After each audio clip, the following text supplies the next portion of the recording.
装神弄鬼，传朕旨意，令三军戒备。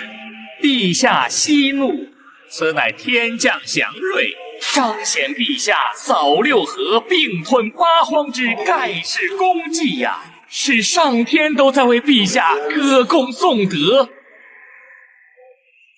神界，好事儿啊！快看看上面写的啥？最好给俺那个不成器的太子刘盈排上号。俺正好名正言顺的换了太子，立如意。咱的彪儿若是在，看到此等神迹，定会为咱分忧解难。父皇，此乃天启，是上天对我大明的启示。万家子儿，朕的大秦国祚万年，基业永固，朕的继承人只会将大秦推向更高峰，何来败家子儿之说？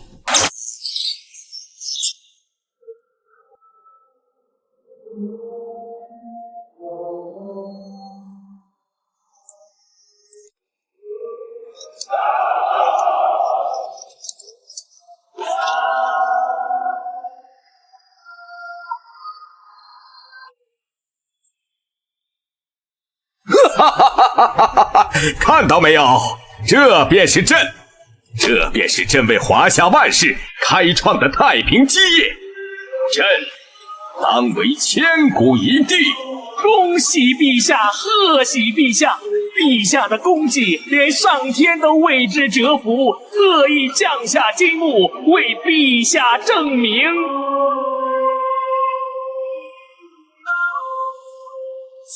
父皇。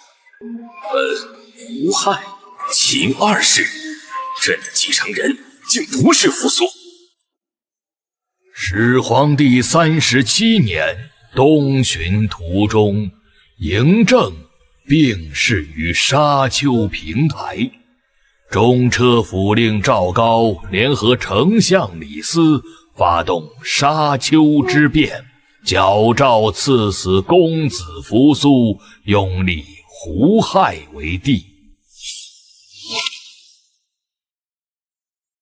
所谓焚书坑儒，坑杀者非是儒生，而是以丹药寻仙为名，蛊惑公子扶苏，结党营私，意图动摇国本的方士术士460余人。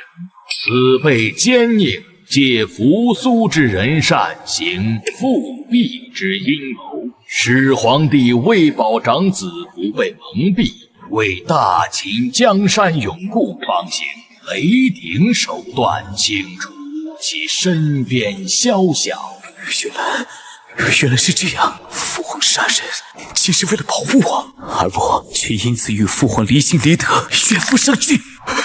父皇，儿臣愚钝，儿臣错怪父皇了。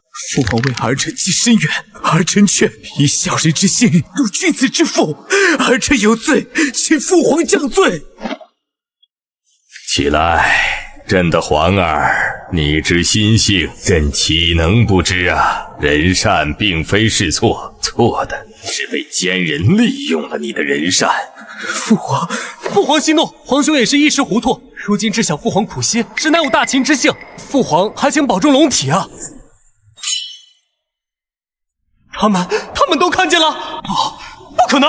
始皇帝37年，第5次东巡，于途中病重，沙丘宫将成为决定大秦国运的漩涡中心，权臣、宦官、公子各方势力在此角逐，一封伪诏将彻底改写帝国的命运。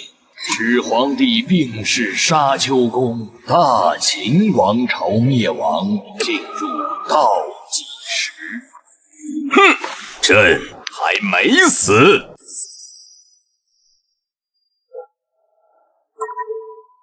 丞相可曾想过，扶苏公子素来与儒生亲近，对您当年焚书之策可是恨之入骨啊！他若登基，你我二人还能有立足之地吗？你大胆！此乃矫诏，是大逆不道之罪。哼，大逆不道，丞相，这天下是陛下的，也是我们的。扶苏刚愎自用，与我等政见不合，而胡亥公子仁厚谦恭，对我等言听计从。为了大秦的安危，也为了你我的富贵，我们只能另立新君。这个叫赵高的阉人真是个人才，几句话就把一个丞相给拿下了。诛心呐！无耻卑鄙！弑君之路却行此等禽兽之举！你自身为丞相，竟与阉党同流合污，枉读圣贤书。成王败寇罢了，只是这胆子确实是泼天的大。魏延始皇帝尸身腐臭，恐为人生疑。赵高下一时鲍鱼随车，以乱其臭。咸鱼，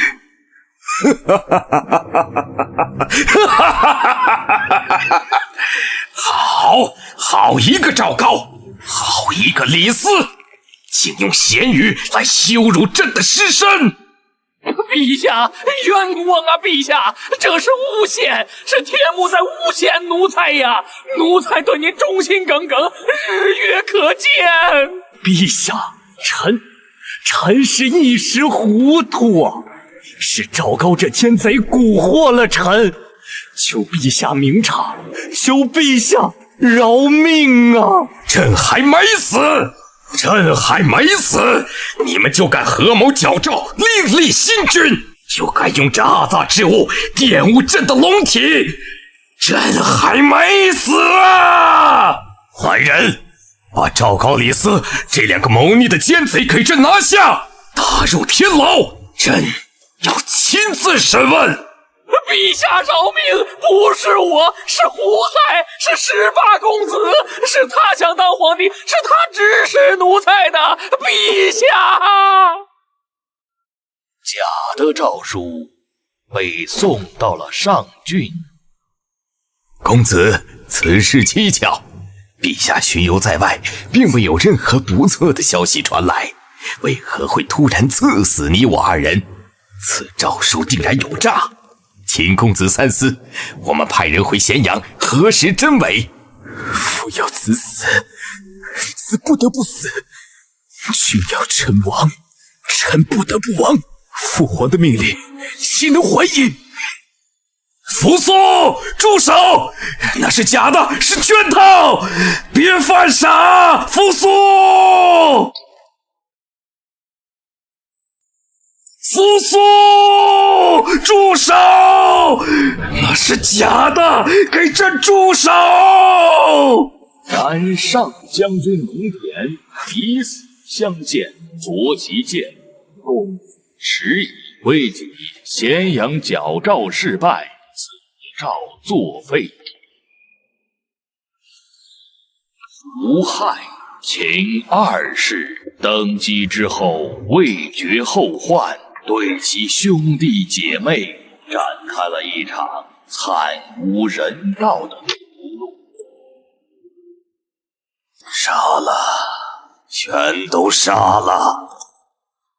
胡亥，你真是朕的好儿子。父皇，儿臣冤枉，儿臣万万不敢呐！是朕天目在告诫儿臣呐！你要相信我，父皇。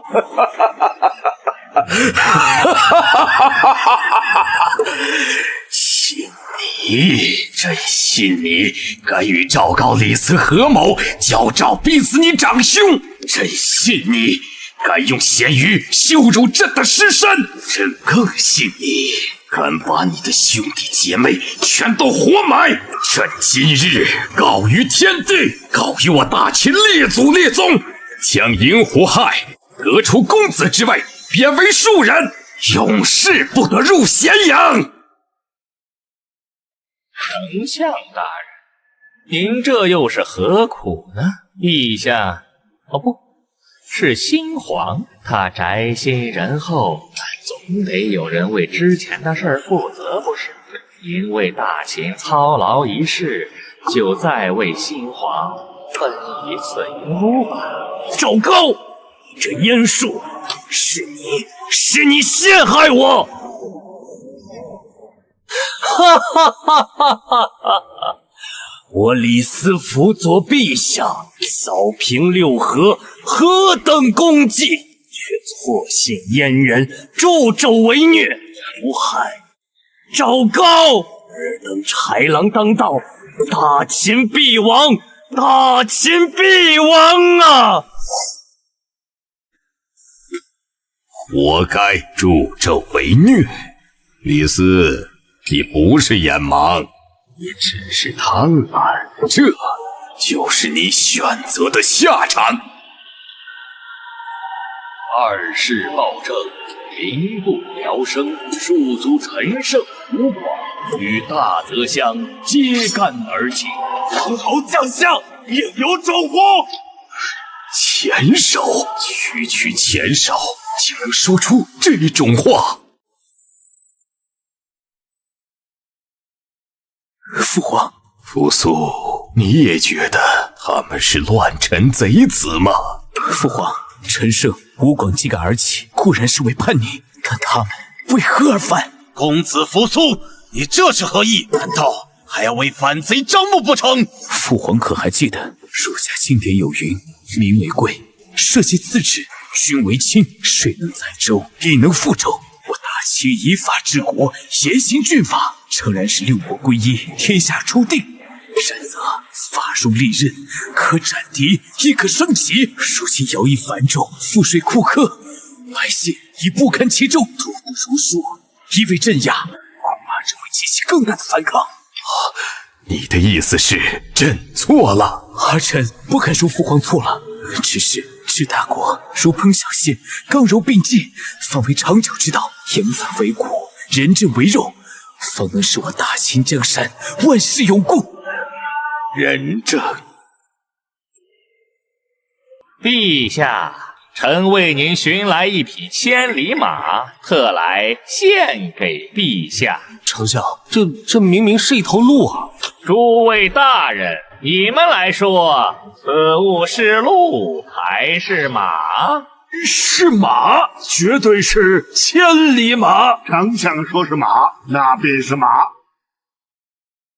指鹿为马，好一个赵高，好一个燕术！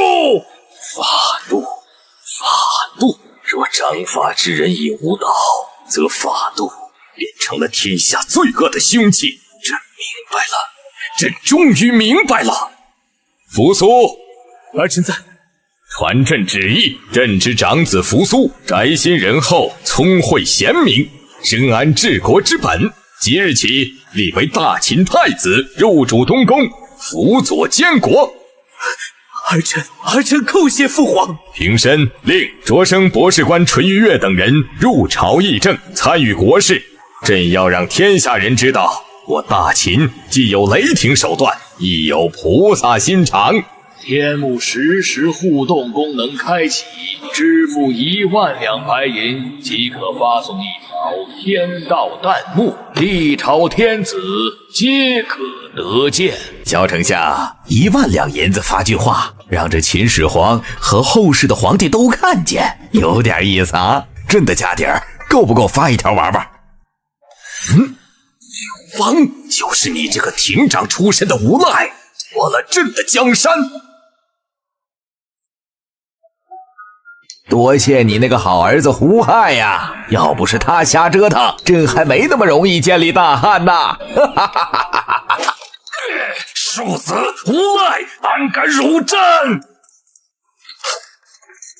敢在朕的面前如此嚣张，朕就要让他知道，即便隔着万古时空，帝王之位也绝不容挑衅。李斯，臣在。给朕取1万两白银，不，取10万两。朕要让他知道什么叫天子一怒。光义，你看这刘三儿当了皇帝，还是这副泼皮无赖的样子，跟始皇帝叫板，有意思，真有意思。咱就知道他刘邦是个地痞出身，改不了的习气，当着后世子孙的面跟个古人斗嘴，成何体统，丢人现眼。刘邦，报上你的地址，朕率30万铁骑亲自过去与你聊聊。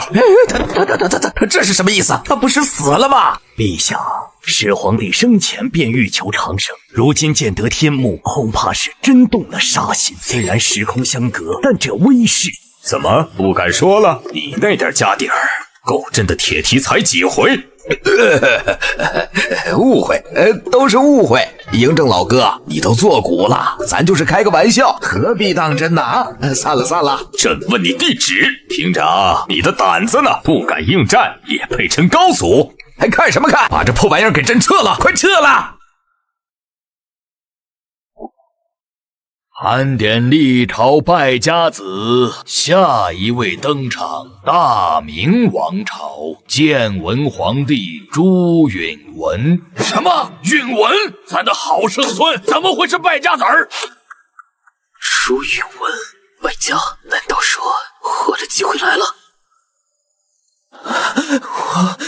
我，这不可能，这绝对不可能！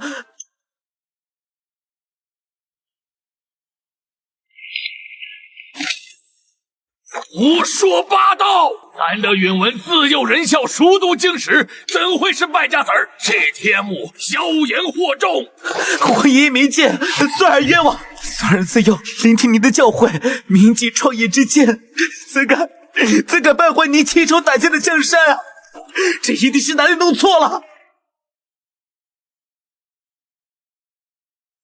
父皇息怒，儿臣也认为这题目定有差错。允文侄儿温良恭俭，勤勉好学，断不是败家之人，定是天道不明，有所误判。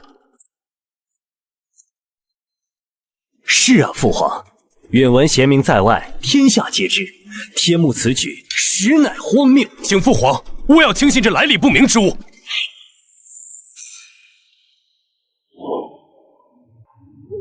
创业之艰，守成之难。帝王者，当以黎民之苦，似一粥一饭，来之不易。咱记得这个碗，当年为了这半碗馊饭，咱给人家磕了10几个头，咱的爹娘大哥都是活活饿死的呀！这江山是咱拿命换来的。是用无数兄弟的血染红的。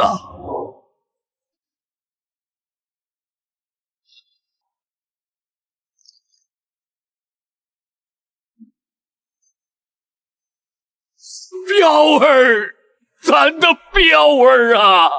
若你还在，谁敢说我大明后继无人？你才是咱最完美的继承人啊！败家子儿！咱绝不允许任何人毁了咱为你打下的江山。父王，皇爷爷，孙儿定当以父王为榜样。又是朱标，父王死了还要压我一头吗？等着办，等我登基，这些拥兵自重的叔叔们一个都别想好过。这天下只能是我朱允文的，小翻，必须小翻。朱标之死，非因风寒，乃秦王朱爽下毒所害。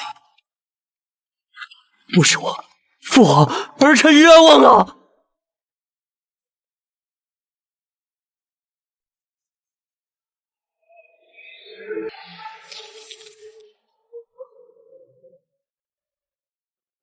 彪儿，太子真是多管闲事，手都伸到我的封地来了。既然他身子不好，就让他病得更重些。这包药无色无味，混在毒品里，神仙也查不出来。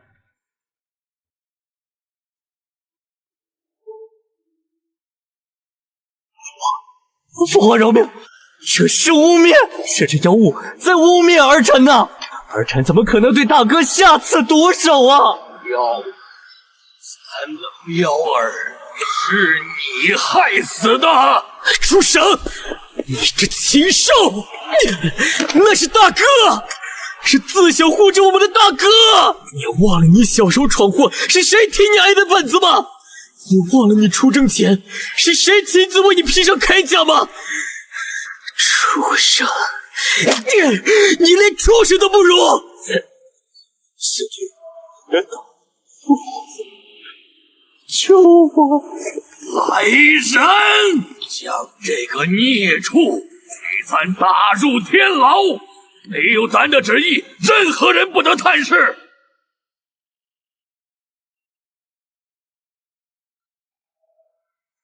太子朱标轰，朱元璋痛失最佳继承人，为保皇太孙朱允文顺利继位，他将屠刀挥向了昔日一同打天下的功臣。陛下，陛下，臣冤枉啊！臣对大明忠心耿耿，对陛下一片至诚。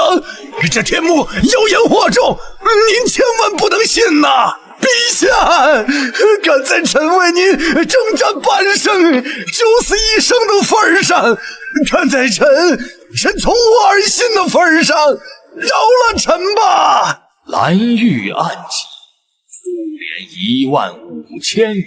朱元璋为孙铺路，血洗功臣，却也为日后的靖难之役埋下了最致命的毒根。咱不信，咱的好圣孙仁孝聪明，怎会是败家子儿？这天幕定是妖言惑众。仁孝，哼，妇人之仁罢了。身为帝王，最忌心慈手软。看来这大明朝搅出乱子了。洪武31年，明太祖朱元璋驾崩，皇太孙朱允文即皇帝位，是为建文帝。新皇登基第一件事，便是听从心腹大臣齐泰黄子腾之言，削藩。咱尸骨未寒，他就对咱的儿子们动手，逆子逆子啊！放肆！本王乃太祖亲子，你们凭什么抓我？允文，你这个侄儿好狠的心！建文元年，周王朱肃以阴谋不轨之名，被废为庶人，全家流放云南，削藩第一刀，见血封侯。削藩之后，愈演愈烈。下一个目标，太祖第12年。襄王朱柏，我乃太祖之子，大明亲王，是不能保父皇江山，死亦不受庶子之辱，还要来见您了。百儿，咱的百儿啊！允文，咱要杀了你这畜生！燕王朱棣为避其祸，伪装疯癫，然建文帝疑心不简，特派心腹张信赴北平为布政使，名为安抚，实为监视。大师放心，信虽是建文俸禄，却是高皇帝天下之不易，更知燕王殿下方是社稷之主。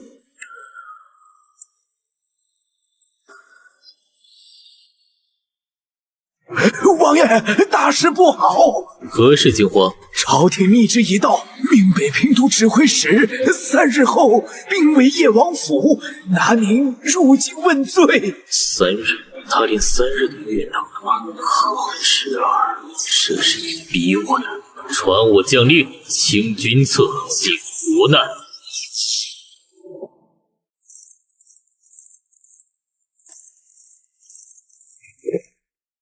谢都司，你看这燕王不过是笼中之虎，咱们来了，他连个屁都不敢放。等过几日，咱们寻个由头，将他手下那几个将领拿下，这北平城就彻底是咱们的天下了。大人说的是，一个藩王也敢跟皇上斗？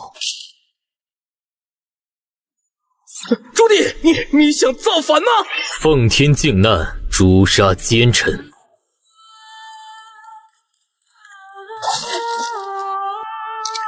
燕王饶命！燕王饶命啊！我也是奉命行事。奉的是哪个君的命？是那黄口小儿，还是他身边的奸佞？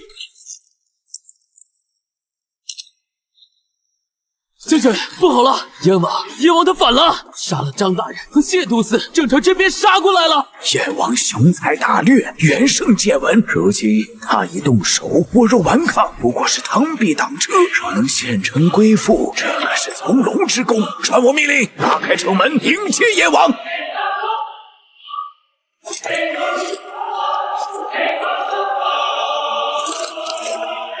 将士们，奸臣当道，国难在即，随我杀向南京，匡扶社稷！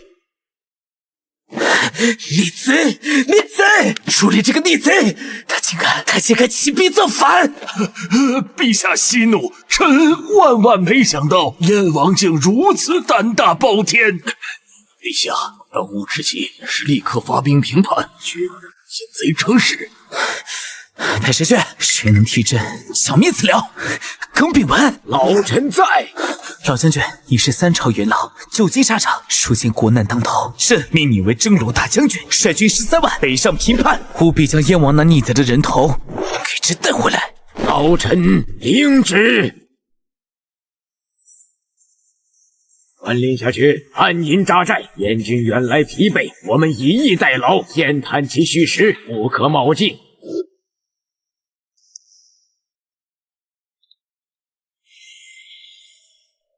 父王，耿炳文这老家伙动作也太慢了，13万大军磨磨蹭蹭的，不如让儿臣带一队铁骑冲杀一阵，也好探探他们的虚实。高旭，休得鲁莽，耿炳文这是在学司马懿啊！哈哈，王爷所言极是，耿炳文用兵一生为稳字当头，他这是想用13万人马筑成一道铁壁，慢慢把我们挤死、耗死。乌龟战法，父王，难道我们就这么干等着？他想稳，我偏要让他乱。他以为自己阵型无懈可击，却不知越是庞大，越是笨重，调动起来，首尾必然不能兼顾。罗旭，儿臣在。我命你亲率3000精兵，佯攻敌军左翼。记住，只许骚扰，不必决战，一击即走，让他们疲于奔命。佯攻？对，我要让耿炳文以为我的主攻方向是左翼。程昱，末将在。待高旭动手，吸引敌军主力后，你立即率领我军主力如一把尖刀，我狠狠刺穿他们的右翼。耿炳文分兵布阵，右翼兵力必然相对薄弱。此战关键在于一个快字。末将领命。严军威武，随我破敌！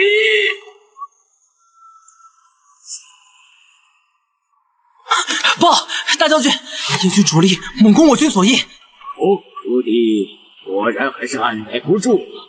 传令，命中军分拨1万兵马，即刻增援左翼，务必顶住。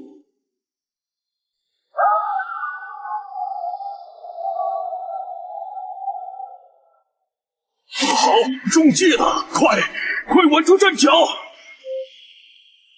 全军出击！顶住！都给我顶住！谁敢后退？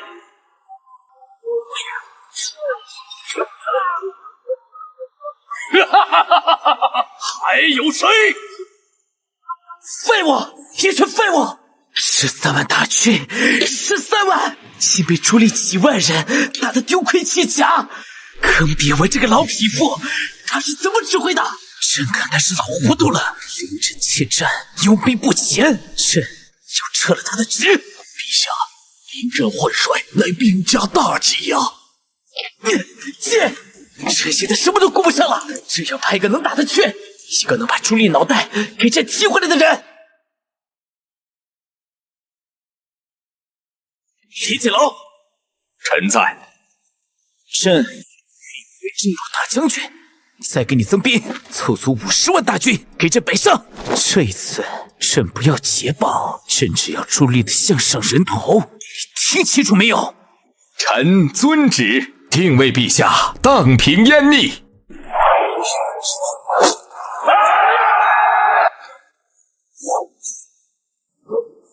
大哥，这都打了10几天了，李景龙是疯了吗？拿人命往上堆，我们快顶不住了。爹怎么还没回来？爹自有安排，越是这个时候，我们越要稳住。传令，把滚木雷石都给我用上，告诉将士们，王爷很快就回来了。大哥小心！昭旭，你没事吧？死不了，这帮混蛋也回来了，非杀他们个片甲不留。石七弟救我！我被李景龙击败，无家可归，特来投奔。四哥，你怎么？别说了，一言难尽。那李景龙50万大军，我挡不住啊！现在北平已失，我只能来投靠你了。石七弟，这几日多谢款待，四哥不能再给你添麻烦了，这就去关外了此残生。四哥说的哪里话？我们是亲兄弟，你就在我这住下。只是我手下那些将士，也罢，我亲自去跟他们说，让他们各自散去吧。将士们，我乃燕王朱棣，今奉天靖难。宁王殿下深明大义，已将兵权交付于我，多言3位听令，随我杀回北平，荡平李景龙。王爷威武！我这是引狼入室了。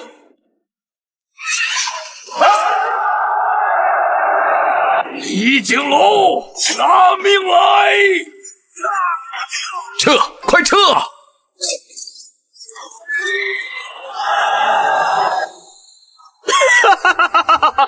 多谢曹国公为我送来这50万大军的军资。你50万大军啊！陛下，臣有罪。庶子误国，庶子误国呀！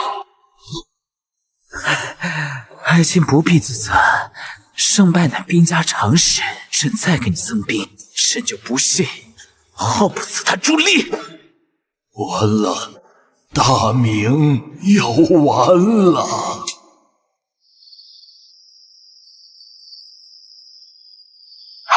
将士们，朱棣匹夫，兵力不过10万，已是强弩之末，此战便是他的葬身之地。传我将令，火器齐发，给我将那阉贼轰成飞灰！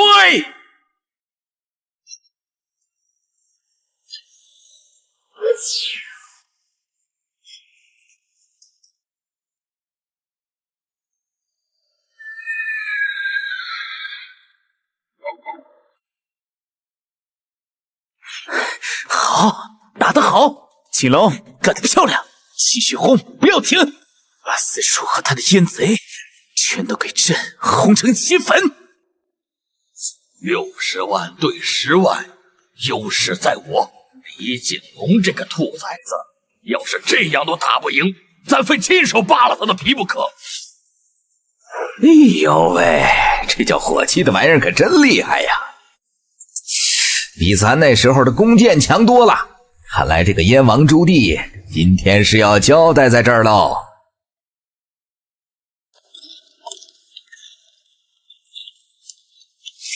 王爷，南军火器太猛，兄弟们快顶不住了！将士们，养兵千日，用兵一时，狭路相逢勇者胜。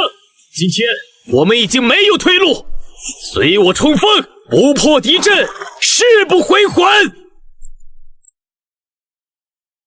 杀！杀！杀！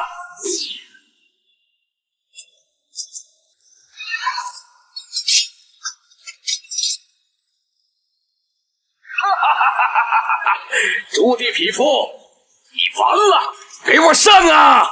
拿下朱棣者，赏万金，封万户侯。抓住了，抓住阉贼了！快，给朕将他拿下！朕要向他千刀万剐，40万段！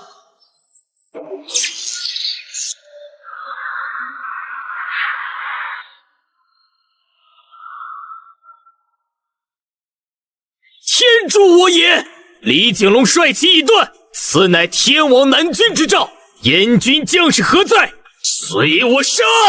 王爷千岁，天命所归，杀呀！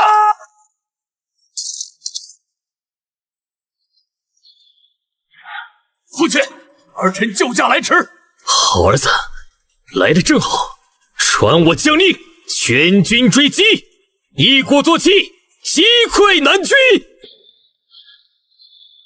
白沟河之战，李景龙60万大军一败涂地，主帅临阵脱逃，全军溃散，所弃军械粮草辎重不计其数。败了，又败了，朕的60万大军，朕的家底全没了。燕王朱棣大获全胜，乘胜追击，兵锋直指山东重镇济南。然济南都指挥使盛庸、参政铁铉皆是忠勇之士，二人联手誓死守城，一场更为惨烈的攻防血战即将拉开序幕。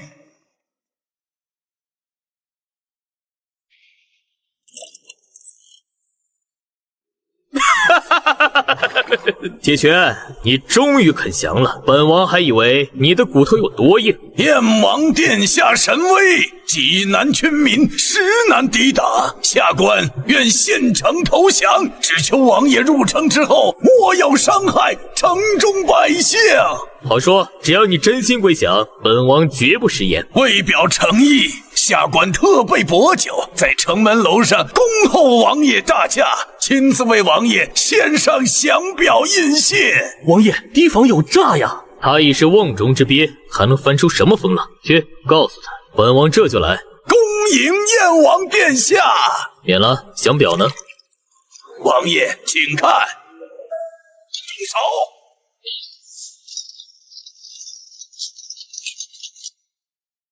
王爷，小心！铁拳，你敢诈降，可以本王杀！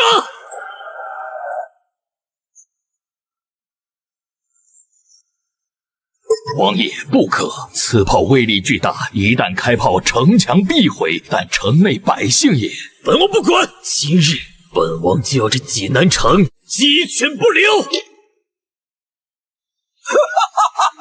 棣，你不是自诩孝子，奉天靖难吗？来啊，对着你父皇的牌位开炮啊，让天下人都看看你燕王是如何孝顺的！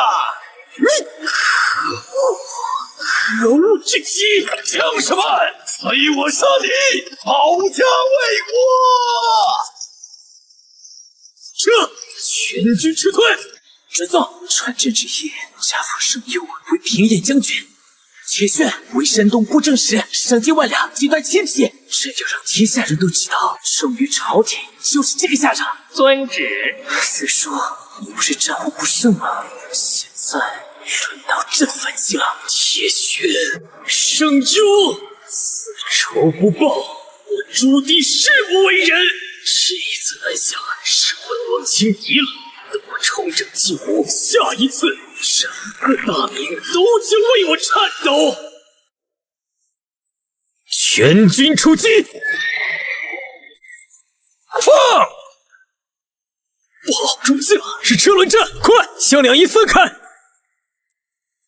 朱棣，你已是瓮中之鳖，还不下马受降？盛优，有胆别与本王单打独斗！王爷小心！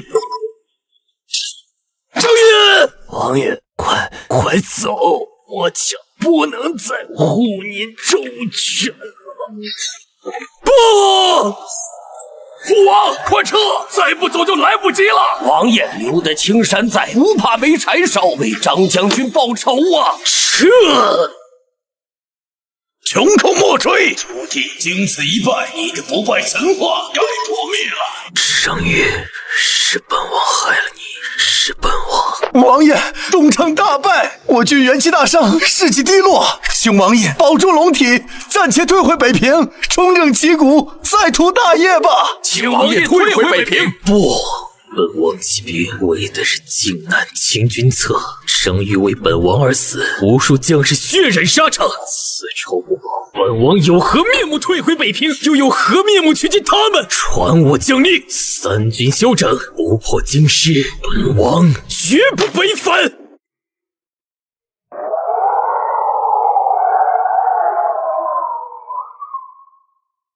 王爷，圣庸此人用兵稳健，步步为营。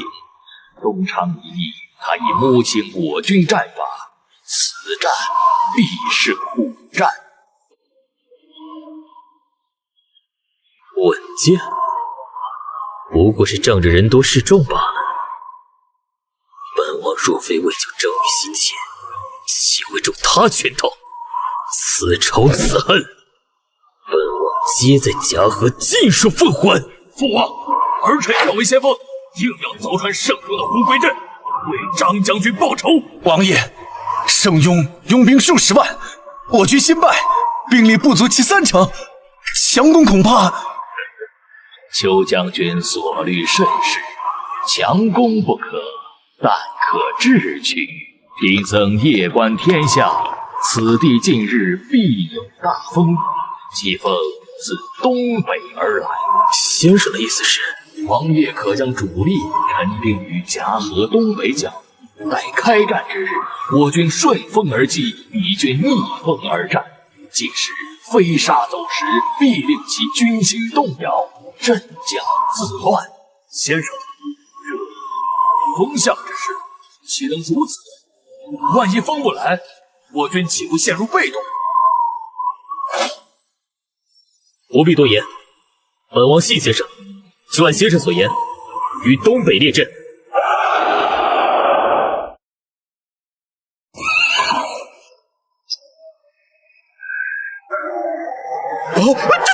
什么都看不见了，风沙太大了，眼睛睁不开啊！不好，是东北风，全军稳住，举队，举队！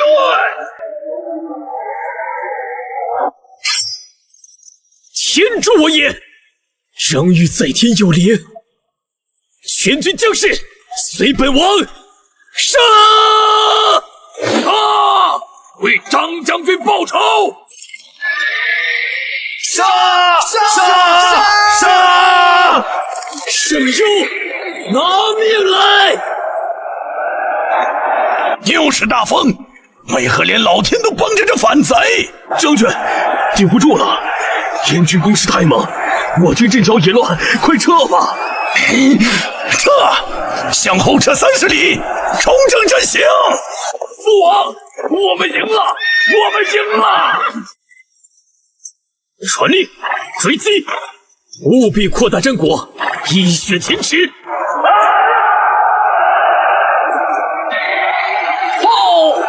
王爷，前方发现明军援军，是吴杰和平安的部队，他们正与圣庸的败兵会合。吴杰、平安，朝廷的主力都来了吗？好一个螳螂捕蝉，黄雀在后。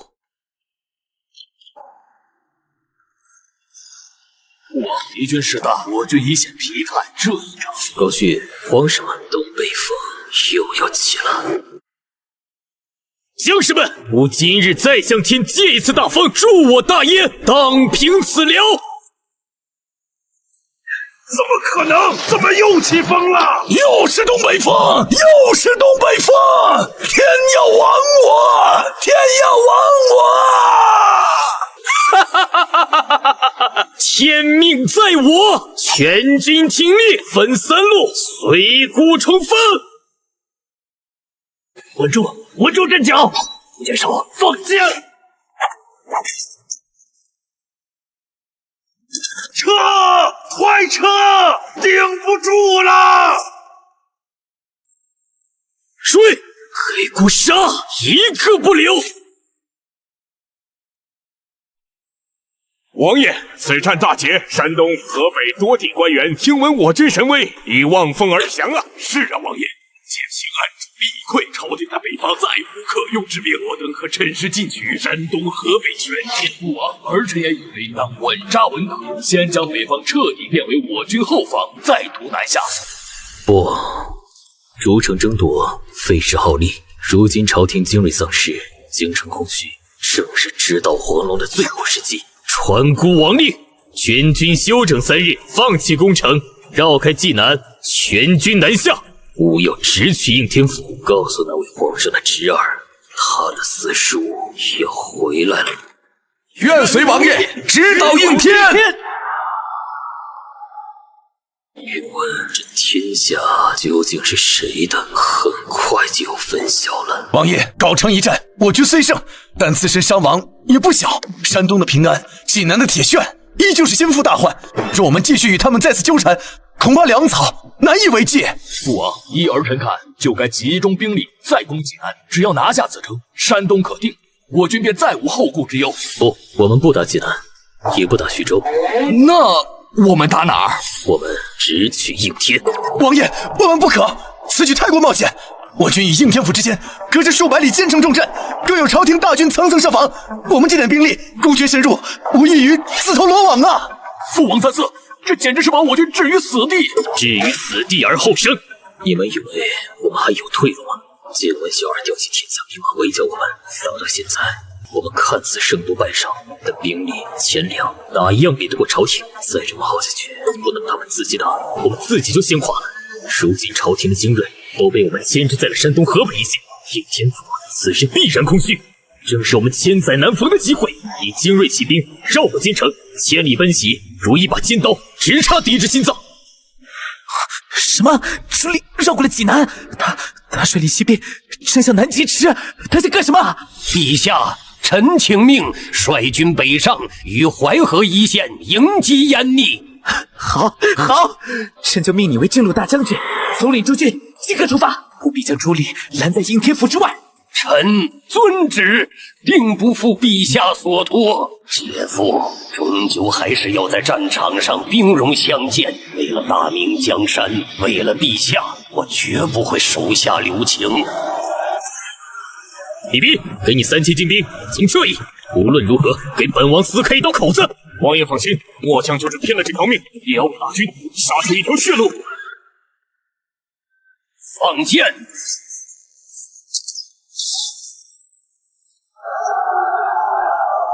将士们，随我冲！为了王爷大业，杀！李将军战死了！父王，救救在此，我们寸步难行。再打下去，我军锐气耗尽，一旦被南北夹击，后果不堪设想。我们撤吧。报，王爷，明军阵中有异动。什么异动？徐辉祖好像接到了圣旨，正在撤兵。什么？撤兵？陛下，为何此时召我回京？燕军已是强弩之末，臣只需3日，必能将其击溃呀！魏国公，陛下说了，京师空虚，需大将镇守。您还是快些领旨，即刻拨营回京吧。将在外，君命已无所不受。陛下，你这是自毁长城啊！天助我也！真是天助我也！这南城之中，还有谁是本王的对手？邢安、何府，2个庸才也配与本王为敌？传我将令，全军整顿，准备夜袭。今夜，本王要让朱允文输的底裤都不剩。报，两位将军，营外发现燕军探马踪迹，数量不明。什么？燕军来得这么快？不好，他们是想趁我们军心不稳，一举击溃我们。我们被包围了。慌什么？传令下去，各部严守营盘，不得擅动。记住，无论听到什么动静，一切以3声炮响为号，方可突围。是。父王，南军龟缩不出，我们何时进攻？不急，本王已经让人在各处骚扰，他们撑不了多久。等他们自乱阵脚，就是我们收网之时。传令炮营，听我号令，一旦南军营中火起，立刻连放3炮，作为全军总攻的信号。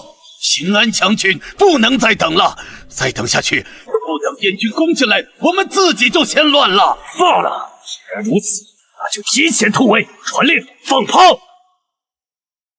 时机已到，放炮，总攻！信号已响。全军突围！怎么会有这么多燕军？我们的信号中计了，是燕军的进攻信号。回去守住营寨，快回去！平安和服，纳命来！父王，圣雍的水师挡住了水路，我们没有战船，如何渡江？传令下去，安营扎寨，打造渡江器械。本王倒要看看他圣雍能挡我几日！报，王爷，对岸有明廷使者求见。哦，使者是谁？是庆城郡主，他说奉皇上之命前来与王爷议和。议和？舒云文，终于知道怕了吗？晚了。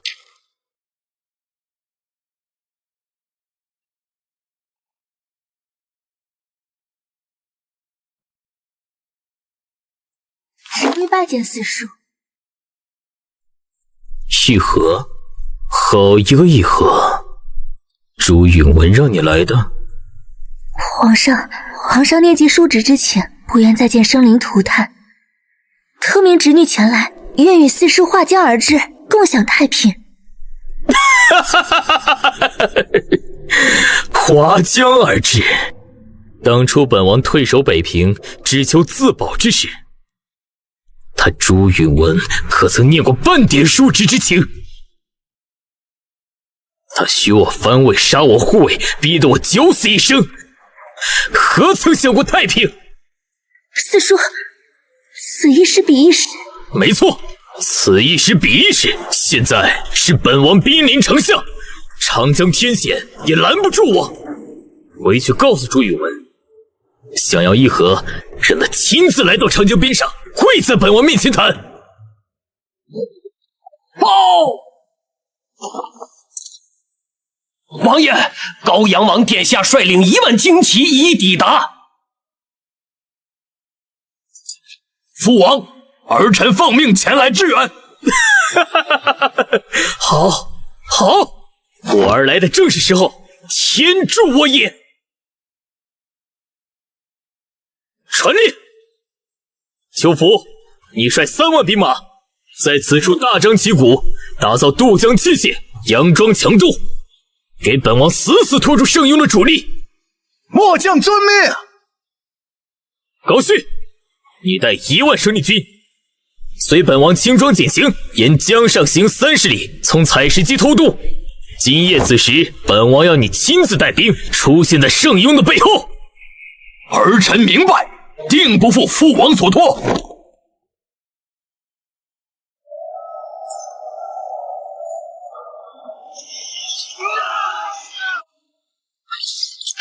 怎么可能？他们是怎么过去的？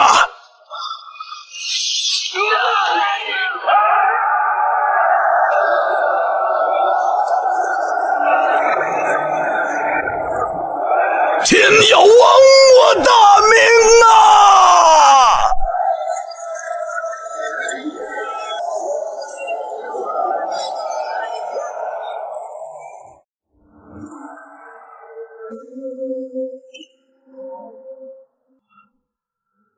即日起，册立燕王朱棣为大明皇太子。皇爷爷，您说什么？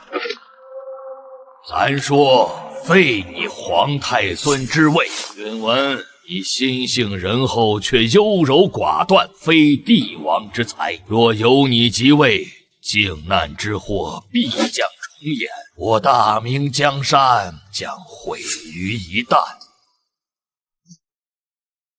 儿臣朱棣叩谢父皇天恩，儿臣定不负父皇所托，必将鞠躬尽瘁，死而后已。老四，你记住，咱立你为太子，不是因为你多能耐，而是因为你是唯一能压制住诸王、稳固咱大明江山的人。你那几个叔伯兄弟，个个都不是省油的灯。传咱旨意，今日起革除所有藩王兵权，令诸王即刻返回封地，交出兵符，令所有藩王世子必须留居京城，未经传召，不得离京。父皇此举高瞻远瞩，彻底根除了藩王作乱的祸根。蓝玉、圣庸，臣在，罪臣在。蓝玉，你虽骄横，却是我大明第一将才。圣庸，你忠心耿耿，虽败于朱棣，非战之罪。咱今日便下旨，擢升蓝玉为大将军，总领天下兵马；擢升圣庸为兵部尚书，辅佐太子。臣蓝玉誓死效忠陛下，臣叩谢陛下天难。个朱重八，够狠，够果断。削藩这事儿，咱当年就该这么干。分封制本就是取乱之道，还是朕的郡县制，方能万事太平。老朱，你这招还算不错。如此一来，大明内部再无掣肘，朱立可安心对外，这天下要变了。杯酒释兵权，老朱，你这是直接抢酒杯啊！高，实在是高。朱元璋的江山，咱自己来定。谁敢败咱的家，咱就让他没家可败。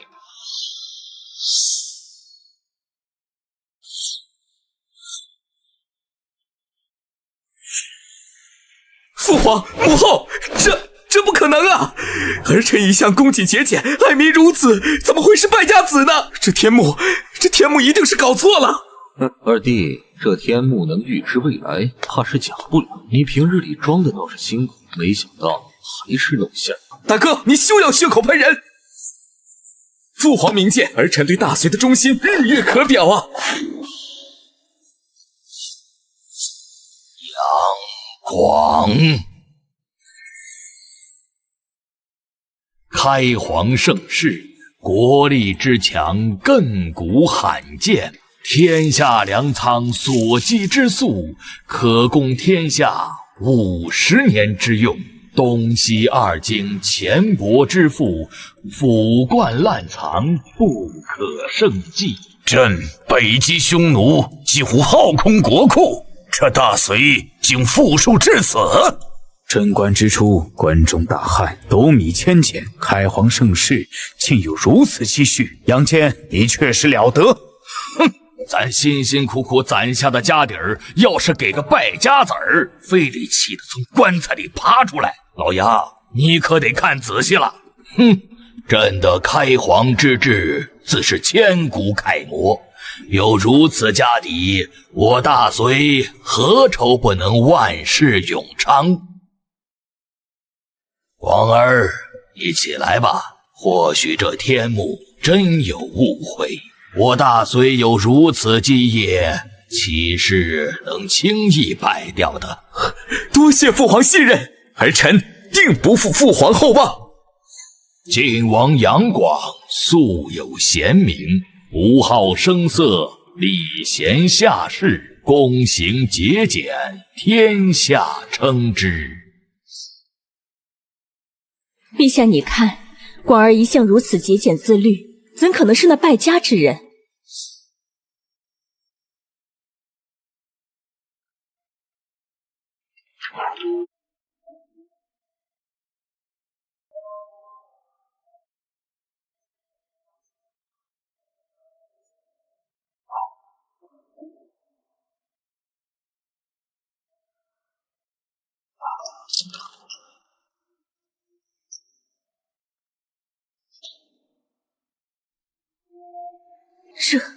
这怎么可能？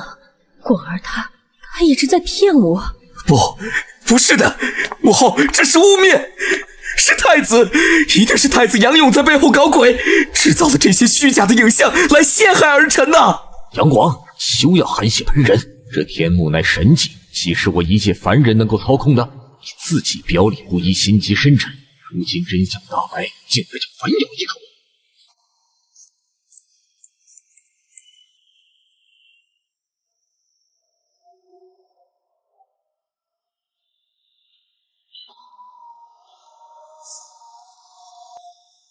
你伪装得很好啊！完了，全完了。仁寿4年，虽文3月，文帝杨坚病重，卧于仁寿宫。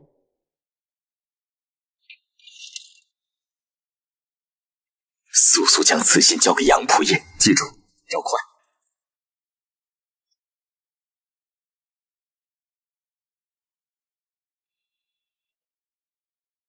逆子啊！陛下，太子他这臣妾世纪更衣之时，竟对臣妾无礼。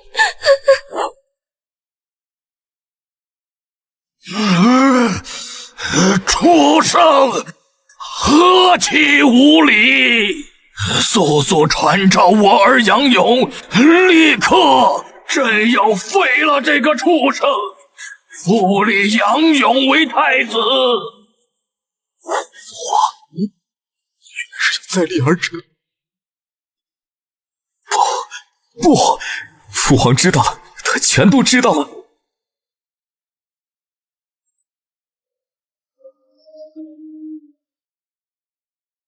事已至此，只能先下手为强。你进去送父皇上路。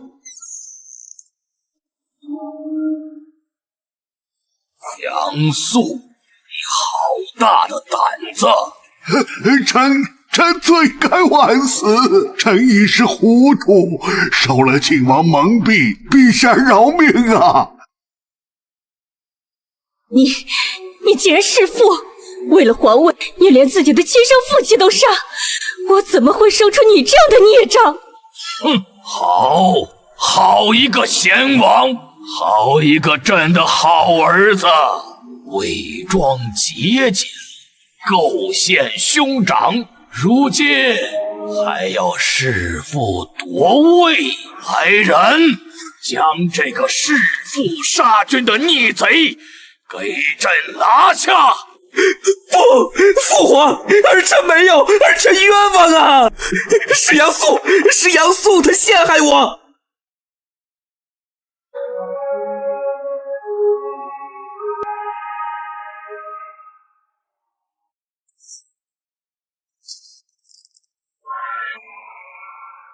这是启明可汗，我朝对其赏赐向来有定制，何以如此铺张？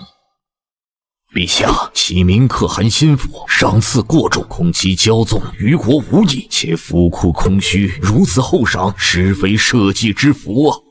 陛下，高仆爷所言甚是，我等将士浴血奋战，方有今日之疆土。对外夷不可不防，赏赐当有度。放肆！朕施恩于外藩，以示我大隋国威，尔等屡屡智慧，是何居心？混账！高炯、贺若弼所言皆是金玉良言，逆子竟然听不进去。赏赐要有度，恩威并施，方是御下之道。如此无度，只会养虎为患。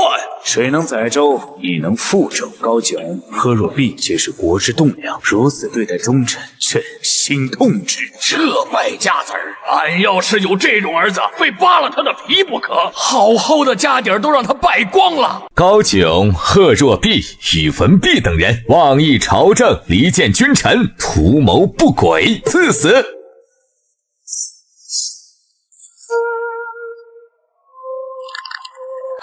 不，他们都是开国的功臣啊！广儿，你怎么下得去手？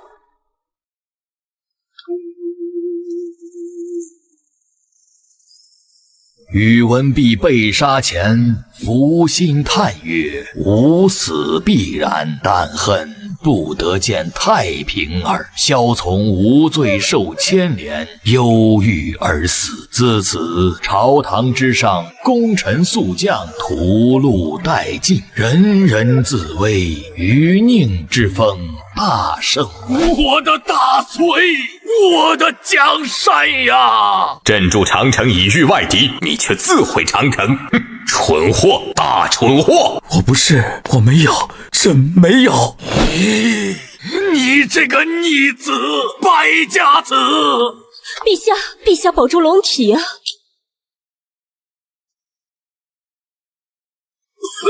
不！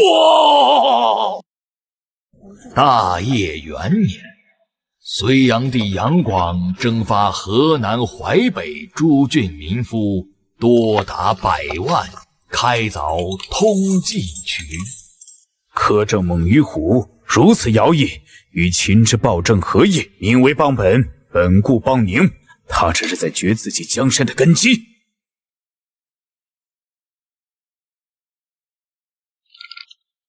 强征100万之众，行此酷烈之政，这是要将大隋的元气一筹而空啊！孟姜女哭长城，其夫君范喜良被征召修筑长城，最终劳累而死，尸气入墙中。父皇，孟姜女之事虽为传说，但修长城徭役之中确有其事。天下初定，百姓困苦，若徭役过甚，恐生大乱。传朕旨意，改革徭役制度，凡服役者，官府需供其衣食，按时轮换，严禁监工虐待，违者族诛。知错能改，善莫大焉。始皇帝能见微知著，仅凭一则传说便改革国策，此等胸襟，朕佩服。你看看人家秦始皇，连他都知道不能把百姓往死里逼，你呢？你比秦始皇还狠。我是为了千秋功业，运河功在千秋。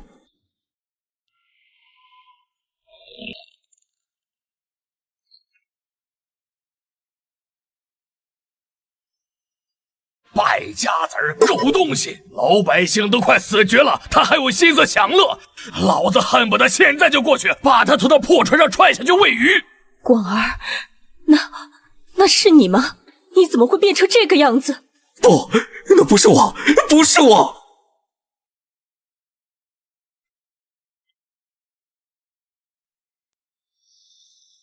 大业元年，隋炀帝杨广下令营建东都，同年决议巡幸江都。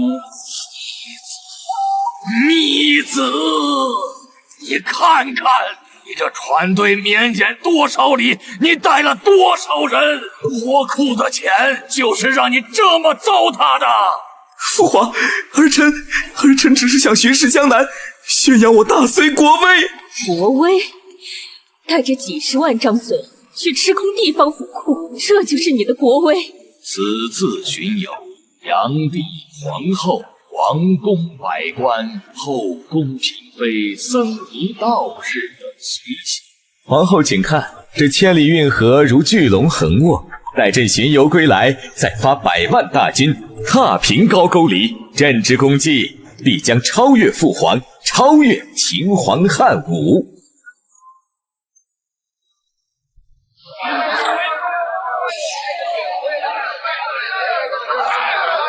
孩子，爹给你们抢到肉了！当家的，我的子民，我的子民啊！水能载舟，亦能覆舟。杨广，你已自掘坟墓！他娘的，暴秦！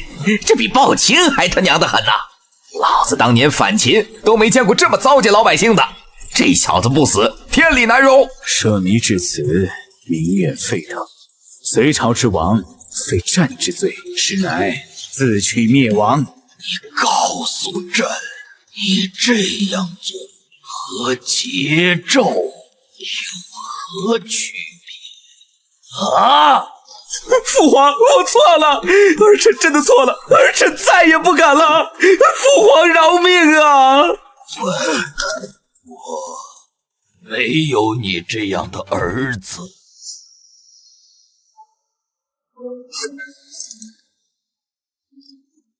100万大军，倾国之兵，完了！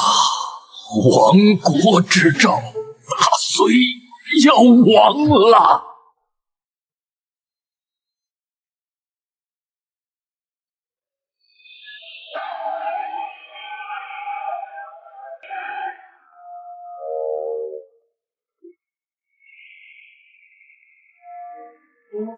离阳仓、洛鲁仓、回洛仓、长平仓4大粮仓日夜不息，以供军需。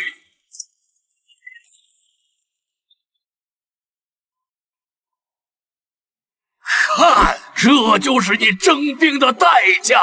天下之民半在盗土，朕当年攒下的家底，不是给你这么糟蹋的。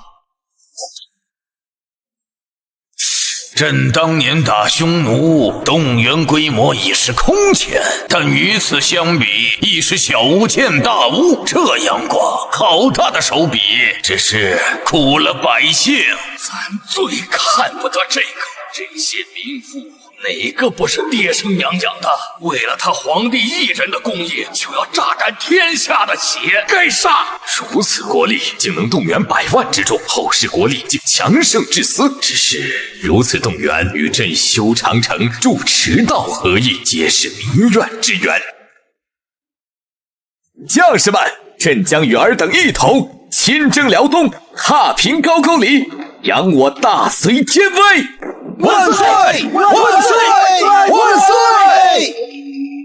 兵官梁左路军出临榆关，向辽东城进发；右路水师自东来出海，直扑平壤。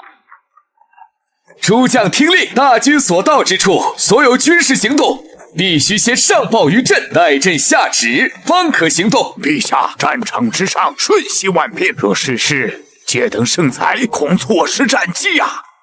怎么，宇文将军是觉得你的谋略高过朕吗？朕告诉你们，此战朕要的是一场万无一失的大胜。朕自有万全之策，谁敢擅自专主，致军机有失，力斩不赦。都记住，没有朕的命令，哪怕高句丽人把刀架在你们脖子上，你们也得给朕等着。愚蠢至极！志敏，你说什么？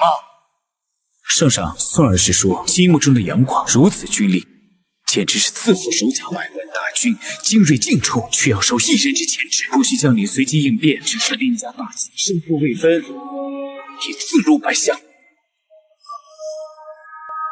父皇，儿臣这是为了稳妥，防止骄兵悍将贸然进军，中了圈套。战场之上，战机稍纵即逝，敌人岂会按你的心意出牌？此举非是稳妥，而是刚愎自用，是将100万将士的性命当成你一人游戏的筹码。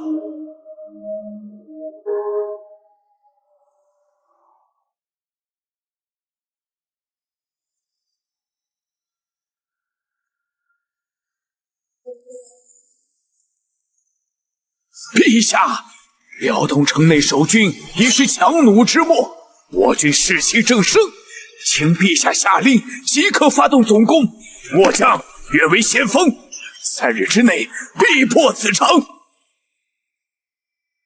是啊，陛下，高句丽各路援军正在赶来，再拖下去，我军将腹背受敌啊！急什么？朕要的不是一座残破的空城，而是一场不战而屈人之兵的大捷。陛下，这是何意？朕已经派人去招降了。高句丽王若识时务，献城投降，朕可免他一死，也免我大隋将士无谓的伤亡。这才是王者之事。陛下，万万不可！此必是高句丽的缓兵之计，他们是在拖延时间，等待援军。放肆！宇文述，你是在质疑朕的决策吗？朕说招降便是招降，全军按兵不动，等待城内消息。谁敢轻举妄动，军法从事。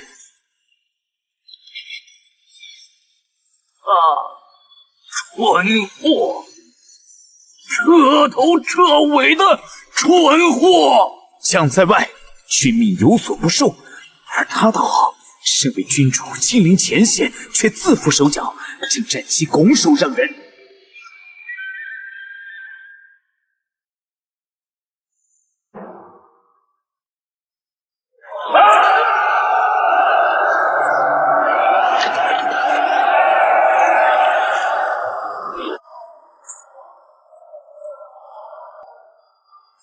敌信，是高句丽的援军。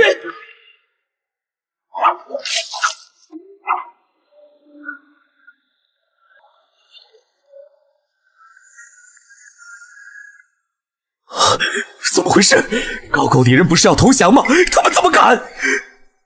陛下，我们中计了！高句丽是诈降，他们的援军到了，我军快顶不住了。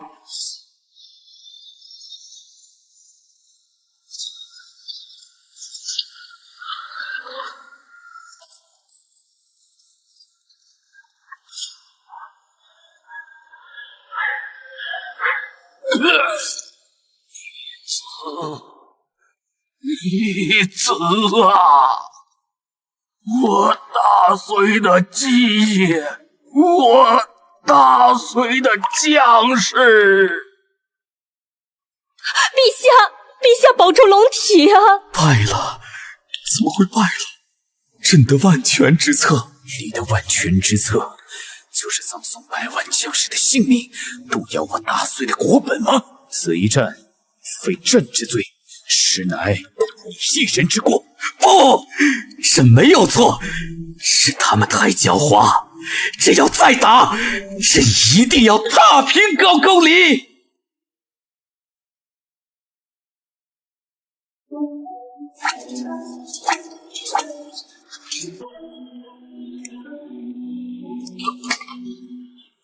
就梦于虎啊！没完没了的徭役，还让不让人活了？兄弟们，与其被活活累死，不如跟他们拼了！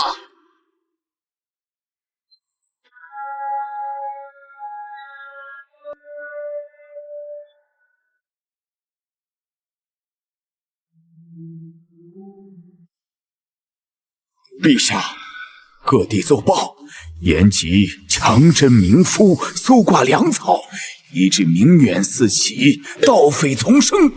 长白山的王勃聚众数万，自称知识郎，公然作乱。臣以为当先安内，再图外事。安内，区草寇，也配让朕停下伐高句丽的大业？王勃小儿，不过借险之急。待朕踏平高句丽，凯旋之日，挥手便可荡平。滚出去！朕不想再听一个不字。朕没错，朕是天子，朕的决定就是天意。高句丽，朕一定要让你灰飞烟灭！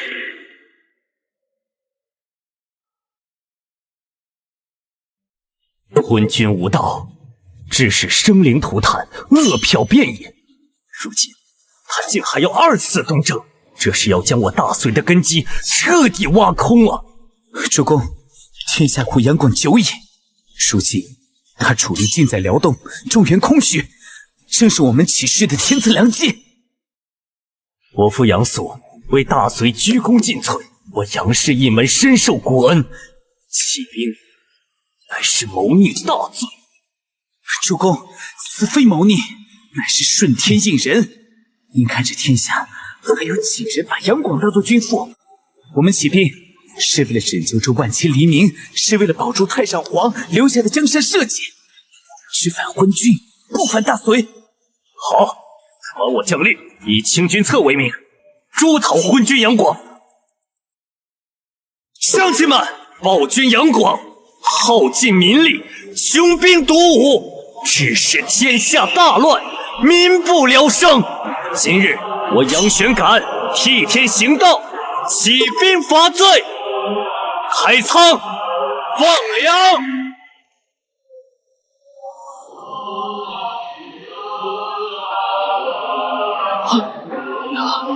粮食，真的是粮食！杨公是来救我们的活菩萨呀！杨公万岁！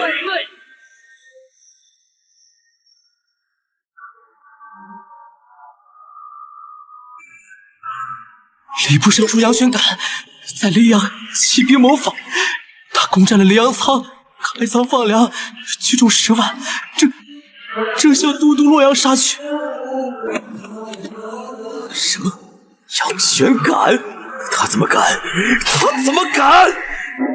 杨玄感打着清君侧的旗号，檄文传遍天下，汉中、河南等地纷纷响应。天下大乱了！撤军，全军撤回！给朕剿灭杨宣感这个叛贼！朕要将他碎尸万段！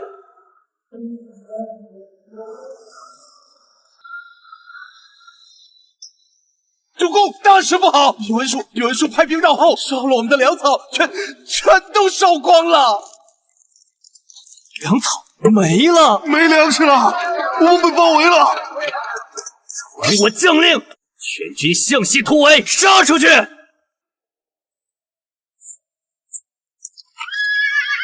玄感在此，抓住他！陛下有重赏。父亲，孩儿无能，有负您的嘱托呀！吉善，杀了我，别让我落入昏君之手，受那凌辱！大哥，我下不了手啊！动手！这是命令，死得像个杨家男儿。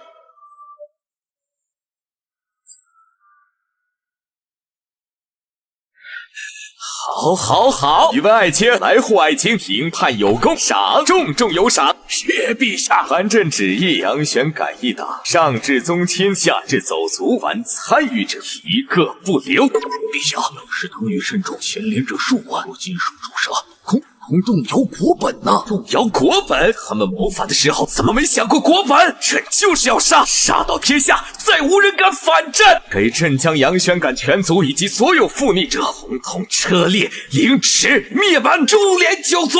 区一个杨玄感就敢动摇朕的江山，都是因为高句丽未平，才让这些宵小之辈有机可乘。朕决定了，明年开春3征高句丽。这一次，朕要御驾亲征踏平高句丽，让他们知道谁才是天下的主人。蠢货，简直无可救药！国力已经如此空虚，竟然还要3征高句丽，这江山迟早要败在你手里！百姓何故？经此一乱，天下凋敝。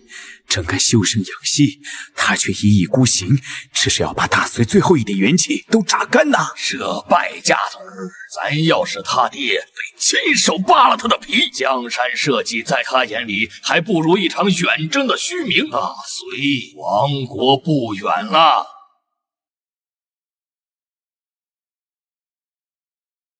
隋朝的使者又来了，说杨广的昏君又要御驾亲征，第3次了。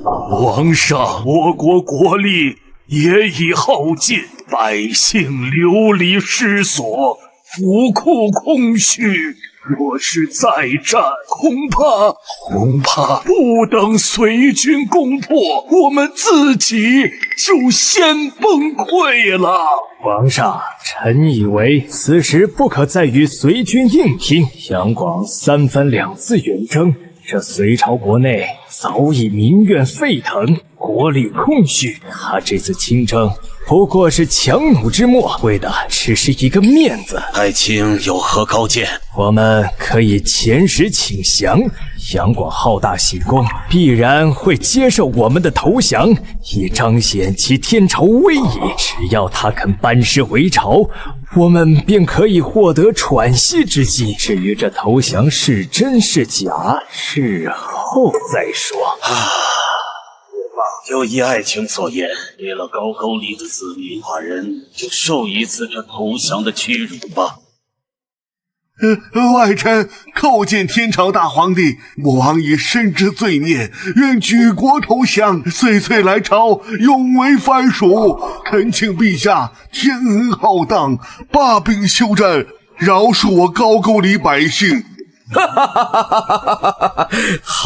好，早知今日，何必当初呢？朕早就说过，普天之下莫非王土，区高句丽也敢与朕的天军抗衡，如今知道怕了，晚了。陛下，高句丽屡次诈降，不可不防。以臣之见，等乘胜追击，直捣其王都，彻底铲除后患。住口！他们既已投降，朕若再赶尽杀绝，岂不显得朕没有容人之量？朕要让天下看看，顺朕者昌，逆朕者亡。宇文爱卿，你怎么看？陛下圣明，陛下仁德播于四海，高句丽望风而降，此乃不战而屈人之兵，千古未有之功业，何须再劳师远征？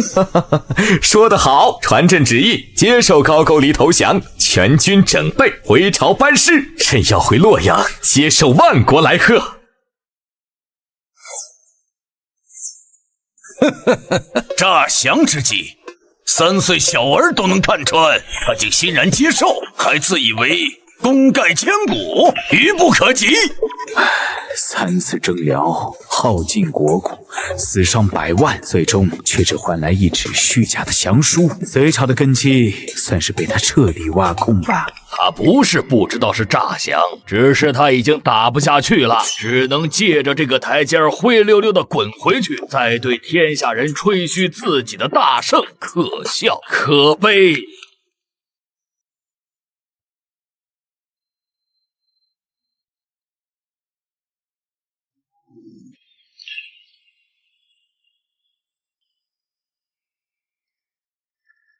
李先生，你既然来投奔我瓦岗寨，想必不是为了混口饭吃。有什么高见，但说无妨。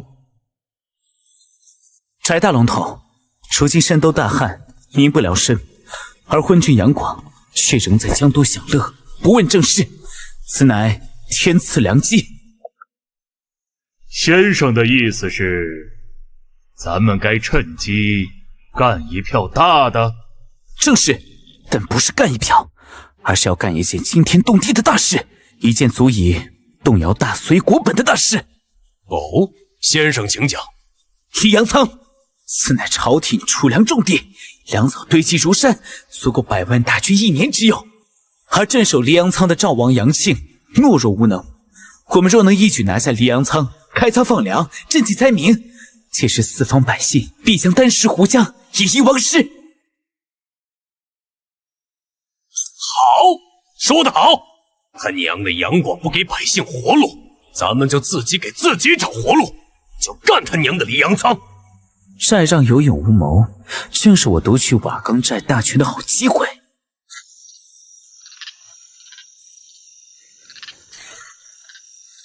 大龙头，一切按计划行事。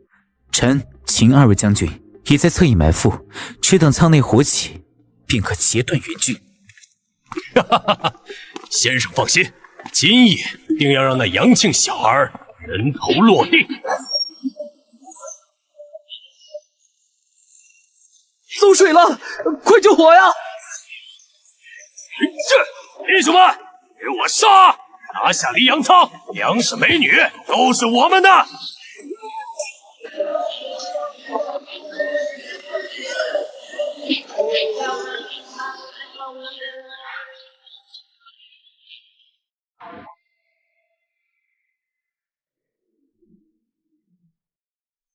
将士们，昏君杨广荒淫无道，致使民不聊生。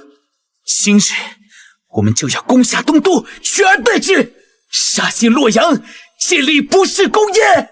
万岁！万岁！万岁！攻下东都，取而代之。哼，李密小儿得了几分兵马就得意忘形，洛阳城高池深，岂是这群流寇能攻下的？传我将令，全军死守，坚壁清野。我倒要看看他这几10万大军能吃多久。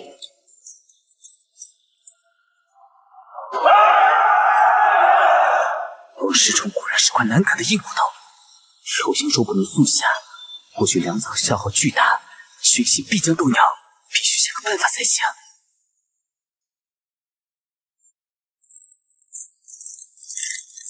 我们要回关中，回家，越死这扬州。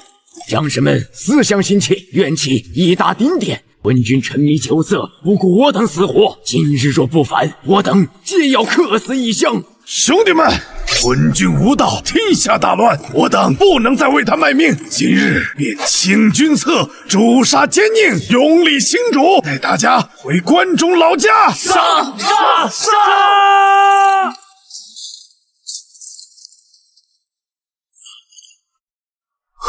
宇文化及、司马德看，你们想干什么？想造反吗？陛下，将士们只想回家，是您堵住了他们的归路。昏君，你荒淫无道，只是天下分崩离析，人人得而诛之。朕待你们不薄，这有什么对不起你们的地方？你们竟敢如此！不保，我等背井离乡，为你征战，尸骨遍野，而你却在江都夜夜笙歌，这就是你的不保吗？朕自有定夺，朕是天子。你们这些乱臣贼子，不怕诛九族吗？众叛亲离，自取灭亡。水能载舟，亦能覆舟。他早已失去了所有人的信。当皇帝的最怕的就是手下带兵的没了盼头，这些禁军没了回家的希望，不反他反谁？天子死到临头，还以为名号能保命，真是可悲又可笑。你们不要过来！拿下！朕是天子，你们不能杀朕！天子当有天子的死法，拿毒酒来，朕要体面的死！对，你只懂辜负民贼，你配谈什么体面？别再让他聒噪了！昏君已死，传我命令，拥立秦王杨浩为帝，全军整备，返回关中。江都兵变，隋炀帝杨广被杀，大隋王朝名存实亡。宇文化及拥立杨浩为傀儡皇帝，率萧国军北返，天下大乱，群雄并起，逐鹿中原。李渊审时度势，与太原起兵，以遵隋为名，挥师南下，直取关中。一个崭新的王朝即将在废墟之上崛起。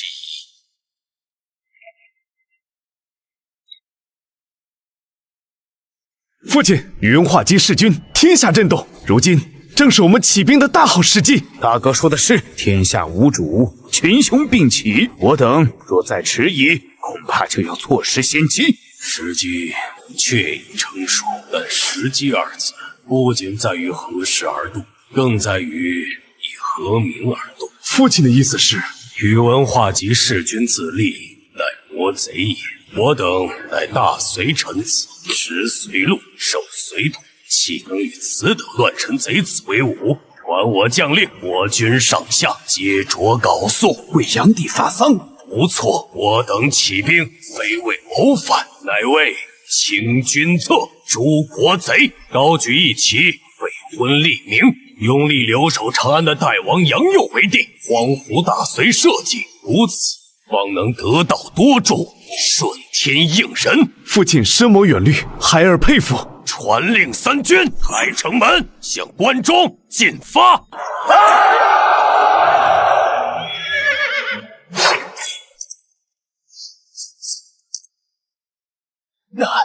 那就是秦王李世民，此人是天神下凡吗？薛人稿，降或死。我想。哈哈哈哈哈哈！李密呀，李密，你也有今天！你不是自诩算无一策吗？怎么算到自己会败在我的手上吗？王世充，你不过是趁人之危的小人，若非我军粮草不济，岂容你在此猖狂？败军之将，还敢言勇？来人呐，把他给我押下去！不，等等，听说你手下那些大将，像秦琼、程咬金，都对你忠心耿耿啊！我就让你亲眼看看他们是怎么被我一一收服的。把他们带到长安去，我倒要看看你是选择投降李渊，还是选择跟你的瓦岗基业一起覆灭。王世充，你无耻！吉时已到。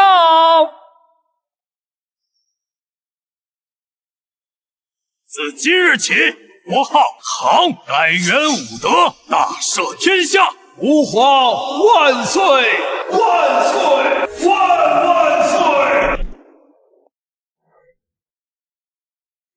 第一位，秦二世胡亥，始皇一统六合，书同文，车同轨，北击匈奴，南征百越，功盖千古。然其子胡亥昏庸无道，宠信奸佞赵高，指鹿为马，残害忠良，苛政猛于虎，致使天下分崩，百姓揭竿而起。巍巍大秦，仅历二世，轰然崩塌。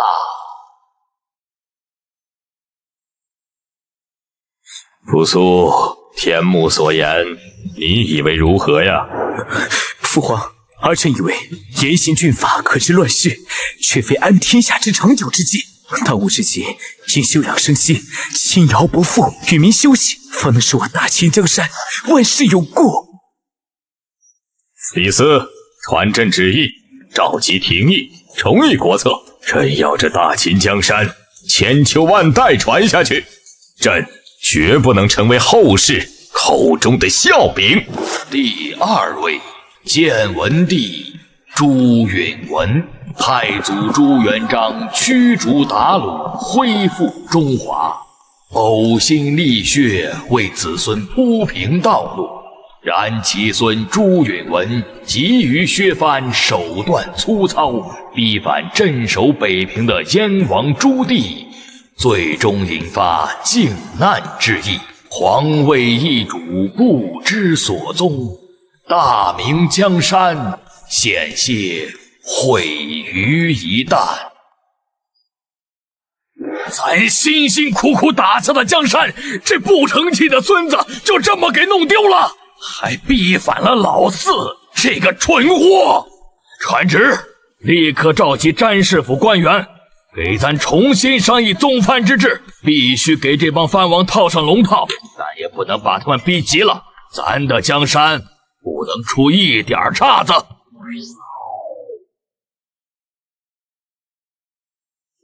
第三位，隋炀帝杨广，其父文帝杨坚，结束数百年分裂，开创开皇之治。然杨广好大喜功，三征高句丽，滥用民力，开凿运河，致使民不聊生，天下烽烟四起，终落得江都宫变，身死国灭。大好江山，拱手让与他人。陛下，不必说了，废长立幼，乃取乱之道啊！秦二世不就是前车之鉴吗？为了一个女人和孩子，动摇国本，值吗？不值。嬴儿虽然人弱，但有吕后和一众开国功臣辅佐，大汉的江山稳得住。咱不能做那亡国的昏君。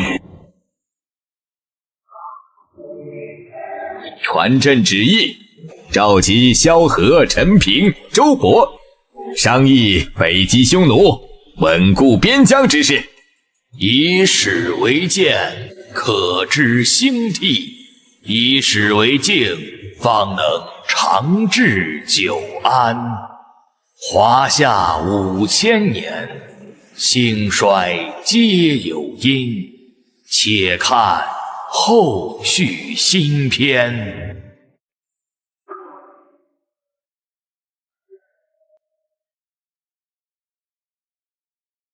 启奏陛下，30万大军已集结完毕，只待陛下一声令下，便可北出长城，踏平匈奴王府。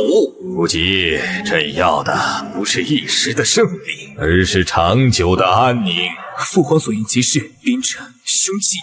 圣人不得已而用之。我大秦如今国力蒸蒸日上，民心渐复，若能不战而屈人之兵，方为上策。扶苏，你觉得如何才能不战而屈人之兵啊？回父皇，其一在于是我大秦30万精锐陈兵于此，陛下御驾亲征，此乃泰山压顶之势。匈奴若敢来犯，亦与螳臂挡车。其二在于心，天幕将士，父皇洞察奸佞，废除苛政，减少徭役，天下归心。此消息早已传遍草原，匈奴必至我大秦，内无忧患，上下一心，断不敢轻易挑衅。陛下，前方发现匈奴探子踪迹，已被我军活捉。带上来。回去告诉头曼单于，朕大秦始皇帝嬴政来了，朕给他3天时间，率部落北迁300里，永世不得踏足长城以内，否则朕这30万大军就去他的王庭做客。还不快滚！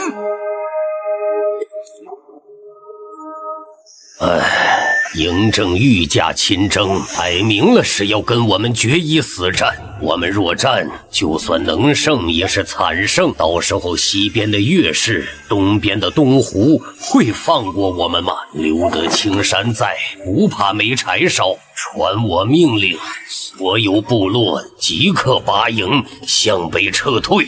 嬴政，我们惹不起。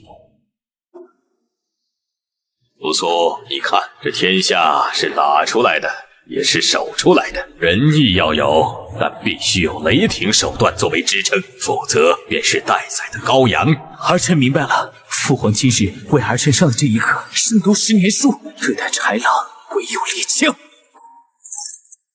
陛下，太子殿下，末将在审讯匈奴俘虏时，得到一个意外的情报，说据俘虏交代，头曼单于虽表面北撤，但已暗中派出使者前往西域，意图联络月支、乌孙等国，组成联军，待我大秦松懈之时，再卷土重来。父皇，匈奴王武之心不死，西域诸国更是狼子野心。儿臣以为，与其坐等他们联合，不如我们主动出击。哦，你想如何主动出击啊？父皇，儿臣请命，率一支偏师出玉门关，震慑西域，断匈奴右臂，让他们知道这天下到底谁说了算。将士们，瓦剌小丑屡犯我边疆，杀我军民，朕今日御驾亲征，就是要告诉他们，犯我大明者，虽远必诛！虽远必诛！虽远必诛！汉王威武，大明威武！全军总攻！明朝皇帝疯了，他怎么敢亲自冲锋？快拦住他！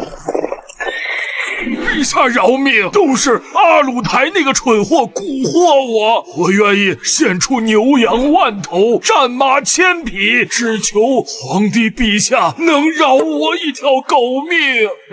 高旭，你觉得该如何处置？父皇，依儿臣看，斩草要除根，不如将他们全部……不必了，朕要的不是一片无人的草原，而是一个臣服的瓦剌。朕可以饶你不死，但你给朕记住，这片草原乃至更西、更北之地，日月所照，皆为大明疆土。若再敢生二心，此便是你的下场！不敢，再也不敢了！吾皇万岁万岁万万岁！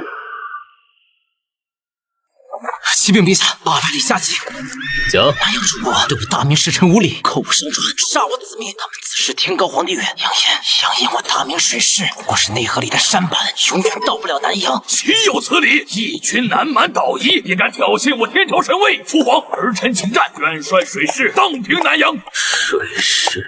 他们说朕到不了南阳，那朕就造船能走到世界尽头的宝船。朕不但要让他们臣服，还要让四海万国都看看何为大明天威。传朕旨意，命工部及天下巧匠给朕造最好的船。朕要组建一支无敌的舰队，下西洋，宣我大明国威于四海，夺我华夏文明于万邦。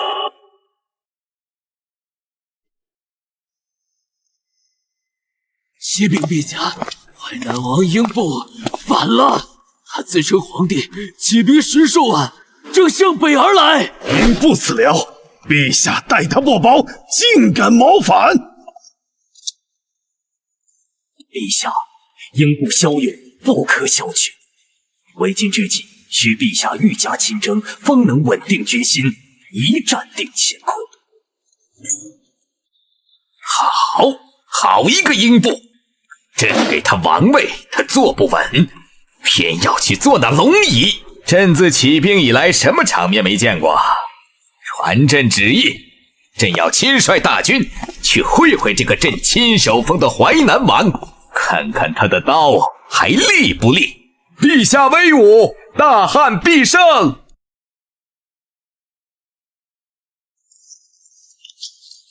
丫头啊，你看这日子多好，不用再打仗，不用再担惊受怕，咱们呀有地种，有饭吃。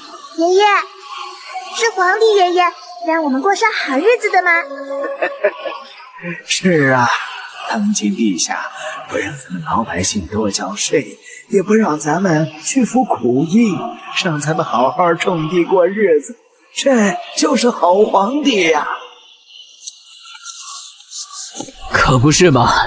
听说相国大人他们又定了新规矩，咱们的日子只会越来越好。咱们就盼着这好日子能一直过下去。陛下，想当年，退下，谁能想到有今天呢？还是您厉害啊！什么项羽、英布都不是您对手。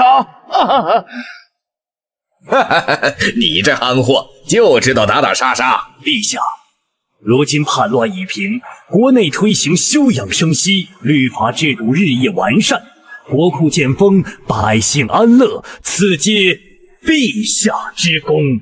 诸位，朕与你们从尸山血海里一步步走出来，才有了今天的大汉。朕以前总以为打下天下靠的是兄弟们的刀剑锋利，现在朕才真正明白，得民心者才能得天下。这天下不是朕一个人的，是咱们大汉千万子民的。来，为了大汉，为了这来之不易的安宁，干！为了大汉，愿追随陛下，万死不辞！干！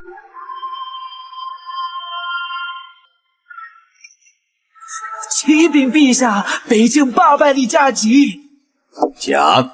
匈奴遣使前来，说愿与我大汉永结友好，请求陛下将公主嫁与他们单于和亲。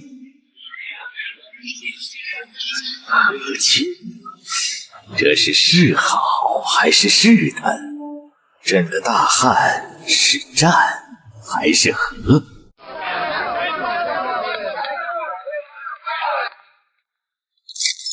老东西，这个月的孝敬钱呢？以为躲在这里，官爷就找不到了。官爷饶命！官爷饶命啊！今年收成不好，家里实在拿不出钱了。拿不出，就拿你这把老骨头去抵，给我带走。朝廷何时有过孝敬钱这个税种？我怎么不知道？你是什么人？敢搞官府的事儿？燕王府办事，你说我是什么？王爷饶命！小人有眼不识泰山。把他和他的同伙连同账本一并押送督察院，交由父皇亲自发落。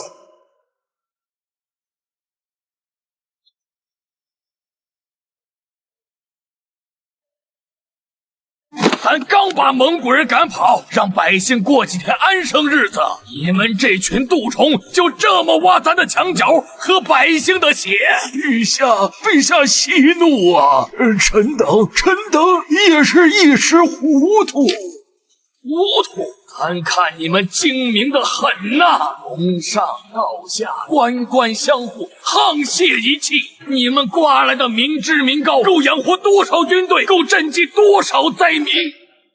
咱告诉你们，咱是从死人堆里爬出来的，最恨小事。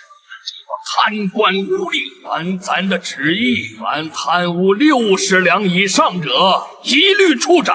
第二，这件事你跟着督察院去办，咱查，一查到底，不管牵扯到谁，皇亲国戚也好，开国功臣也罢，绝不姑息。儿臣遵旨。杀了几万人，这朝堂总算是清静了些。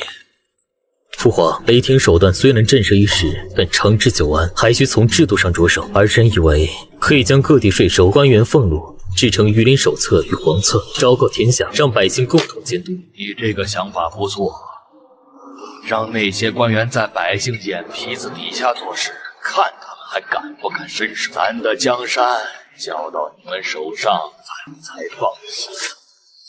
启禀陛下，西域800里，加急军报。西域帖木儿帝国崛起，其君主帖木儿野心勃勃，号称欲挥师东进，征服大明。征服大明，好大的口气！传朕旨意，令蓝玉为帅，整治边防，全军备战。咱倒要看看，谁敢动我大明江山1寸土。8月15，中秋之夜，燕军趁雄县守军松懈，一举攻克。耿炳文闻讯大惊，即令茂州守军火速驰援。明军援兵，官道急行军，密林万箭齐发，明军混乱，阵型大乱。朱高煦率伏兵杀出，拦腰截断，明军首尾不能相顾，彻底混乱。投降不杀，跪地免死。明军面如死灰，跪地投降。朱棣料敌先机，设下埋伏，半个时辰便击溃茂州援军。随后大军马不停蹄，兵临防备空虚的茂州城下。当晚茂州开城投降。至此，耿炳文派出的犄角之势已被破2路。燕军士气大振，收拢俘虏后，兵力增至4万，而南军士气大挫，耿炳文被迫收缩兵力，全军退守真定，人数减至11万。双方此消彼长，决战之势已成。金木流转，各朝反应。此子用兵，深得兵法3味，倒与朕有几分不谋而合。经此2战，虚实已探明，接下来的决战，朱棣已有60%胜算。父皇神机妙算，儿臣拜服。看见没？看见没？完全是按照朕的方略来的，这不就赢了吗？手拿把掐。陛下，咱们谦虚点，这怎么可能？哎呀，晋王殿下刚才是还断言朱棣必败无疑吗？怎么这转眼间人家就摧枯拉朽，连下2城了呢？不知殿下现在作何感想啊？你……赵光义被对得哑口无言，赵匡胤眼神若有所思。朱元璋看着金幕上的朱棣，他眼神复杂，情绪交织。老四，你这个逆子，还真是让咱大开眼界啊！陛下真是仁君啊！来自西域的葡萄美酒啊，上好的玻璃器，快来看一看。始皇帝一统天下，让我们不再受战乱之苦，这大秦真是越来越有盼头了。将军，我们已成功打通河西走廊，西域36国，已有半数摄于我大秦天威，遣使称臣，愿开商路。半数？那另一半呢？另一半国家以大月支为首，结成联盟，据险而守，句句向我大秦称臣，并屡次劫掠我们的商队。哼！螳臂当车，陛下行仁政于内，我等为将者，自当为陛下扫除外患。传我将令，3军集结，兵出玉门关。将军，大月支联军兵力数倍于我军，是否先向陛下请求援军？将在外，君命有所不受。陛下的信任就是我最大的援军。此战不只是为了打通商路，更是要让西域诸国看看，犯我大秦者，虽远必诛。陛下，西域800里加急！皇爷爷，孙儿错了，孙儿真的知道错了。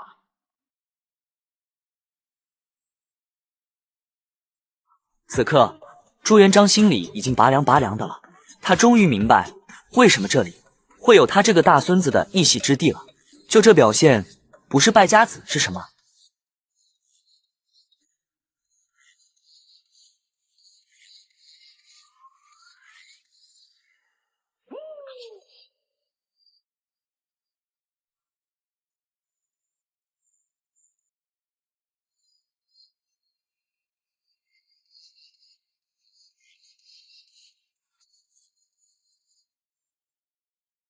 真定决战一触即发，燕军4万，南军11万，一场决定大明未来国运的血战即将上演。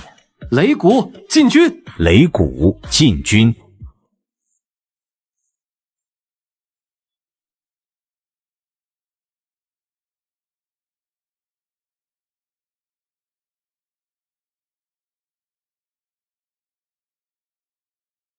大战开始了。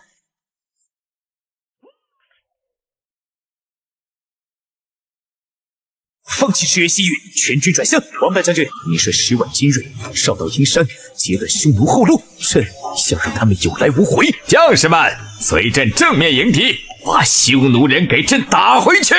诸葛绪，你率铁骑从左翼迂回，其他人跟朕从中路凿穿他们。哈哈哈哈哈！南朝的皇帝都是软骨头，这次我们定能踏破他们的都城。单于，不好了，我们背后突然出现一支秦军，把我们的退路给断了。单于，正面汉军主力死战不退，我们攻不破他们的防线。大汗，东面出现一支明军骑兵，他们的火器太厉害了，我们的侧翼正在崩溃。不可能，这3支军队怎么可能同时出现？他们怎么会配合得如此天衣无缝？单于，天命变了。3颗地星连成一线，锁死了我们的气运，我们被包围了。这是长生天赐予的最后机会，就算是引来更可怕的存在，我也要你们统统陪葬。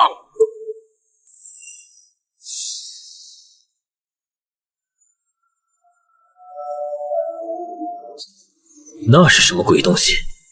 这蛮子还藏着这种邪术，不管是什么，都给朕碾碎！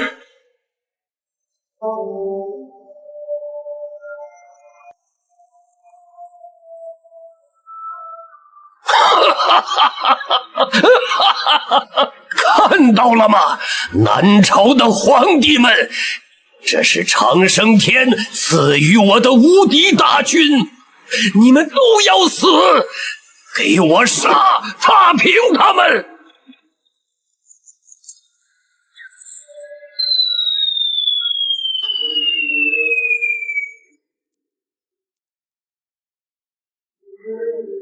什么？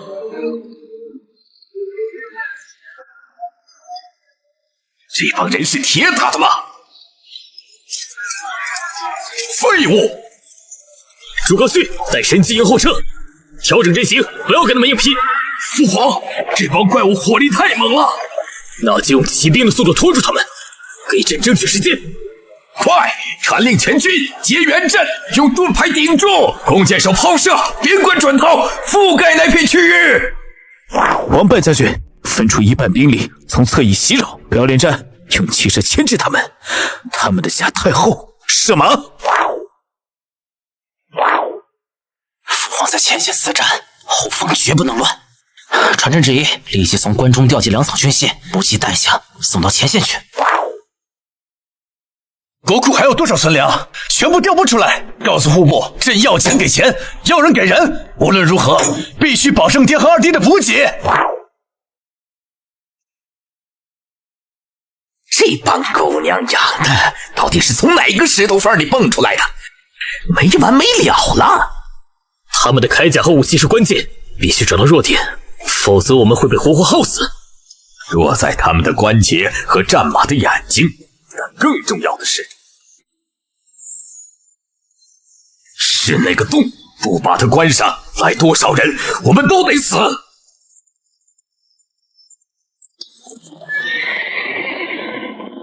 真是有趣的土著，竟然能在3个不同的时间线上同时抵抗。看来你们就是这片土地不同时代的主人。很好，从今天起，你们的历史将由我来终结。你们的过去、现在、未来都将臣服于我，臣服于伟大的征服者卡扎尔。征服朕的天下，你也配？老子打下的江山，谁也别想抢走。那就让朕来告诉你，什么叫天子守国门？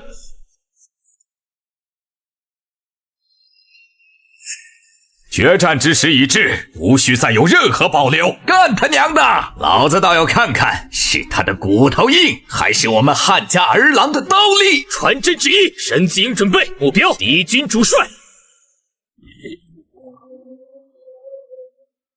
大秦瑞士，风大风！大风！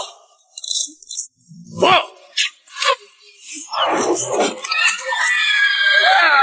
韩信、周勃，该我们了！告诉弟兄们，让他们瞧瞧什么才是真正的骑兵。陛下放心，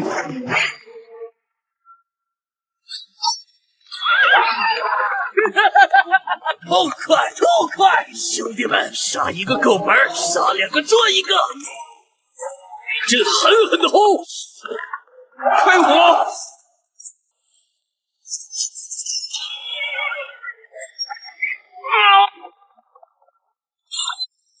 父皇，儿臣奉命率大秦援军前来助阵。父王，关中粮草军谢已至，儿臣带来3万羽林军，是与父皇并肩死战。爹，二弟，大明倾国之力皆在于此。今日不破敌寇，誓不还朝。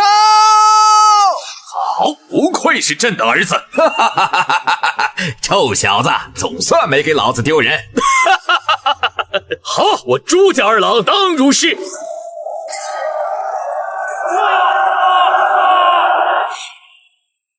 一群顽固的蝼蚁，竟然能将伟大的征服军团逼到这个地步！既然你们如此渴望毁灭，那我就成全你们！哈哈哈哈哈哈！负隅顽抗，给我化作尘埃吧！疯子，这家伙要跟我们同归于尽呐！这一劫我挡不住。还有一个办法。你我3人合倾国之力，推动着天幕神物，以我华夏万世之际，对抗着虚空毁灭之力。好，就这一把！为了这片江山，为了万世子孙，朕义不容辞。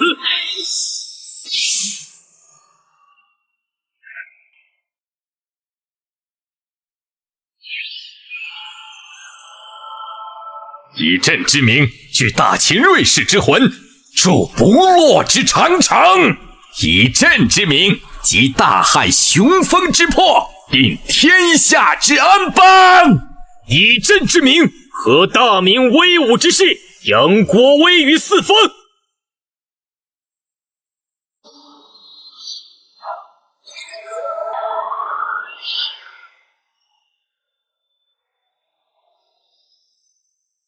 哈哈哈哈哈哈！负隅顽抗，给我化作尘埃吧！湮灭斩！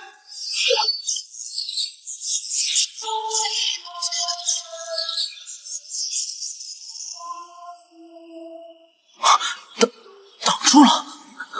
父皇他们引用了国运之力。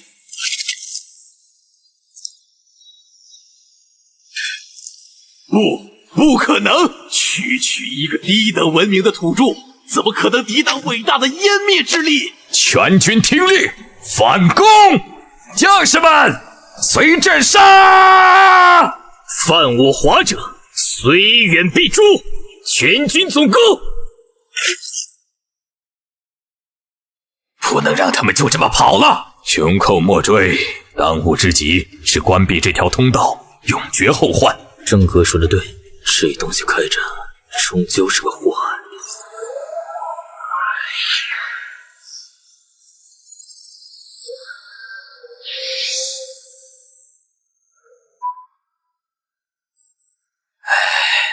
总算结束了，但也开始了。不，还远没有结束。尊敬的大秦皇帝陛下，您的威名如同天山上的雄鹰，传遍了我们乌孙国。我们国王特派我前来，献上最珍贵的礼物，希望能与大秦建立永世的友好。朕听闻西域之地物产丰饶，民风淳朴。正是，我们有最好的葡萄美酒，最甜的瓜果，还有最矫健的汗血宝马。若能开通商路，必能互通有无，两国百姓皆可受益。善，李斯，臣在。传朕旨意，于西境设立户市，减免商税，鼓励通商。另外，派使团回访西域诸国，带上我大秦的丝绸、瓷器，广结善缘，天下一统。非止于武力征服，更在于文化交融，万民归心呐。陛下圣明，此举乃万世之功业。那黑影妄图分裂天下，朕偏要让这天下连接的比以往任何时候都更紧密。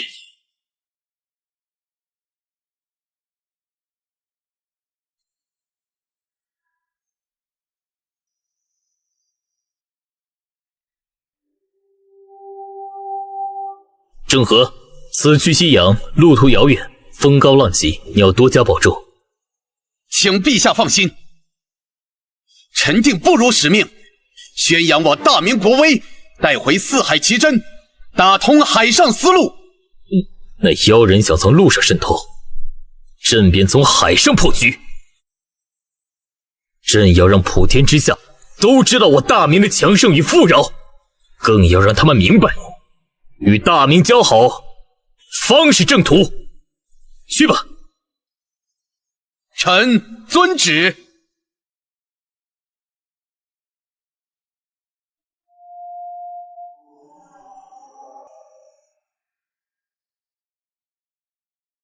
天下一盘棋，朕倒要看看你这藏头露尾的鼠辈，下一步棋要落在何处。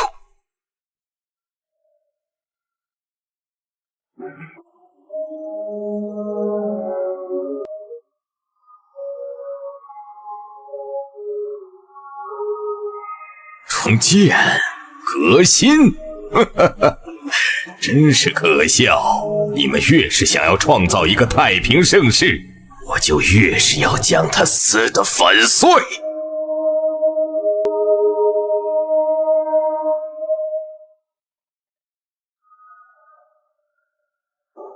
你们以为打败我就结束了？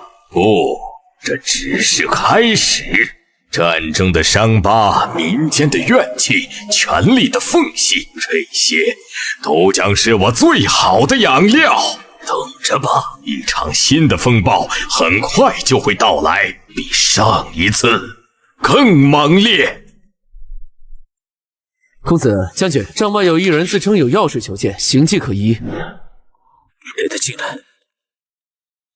扶苏公子、蒙恬将军深夜叨扰，只为二位的前程而来。装神弄鬼，你是何人？我是谁不重要，重要的是我能给二位想要的东西。扶苏公子，您仁德爱民，功勋卓著，却久居边疆，而咸阳宫中已有佞臣在谋划易处之事。一派胡言！父皇圣明，岂容你这宵小之辈在此搬弄是非？蒙恬将军，你蒙家3代忠良，为大秦鞠躬尽瘁，可功高震主，自古便是取死之道。如今朝中已有不少人对你手握30万大军心存忌惮呀。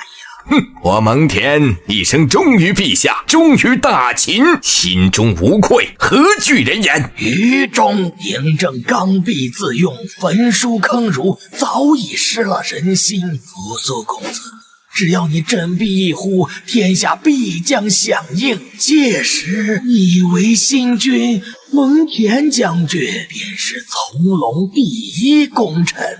离间我与父皇，动摇我大秦军心，究竟是何居心？说，到底是何方妖孽？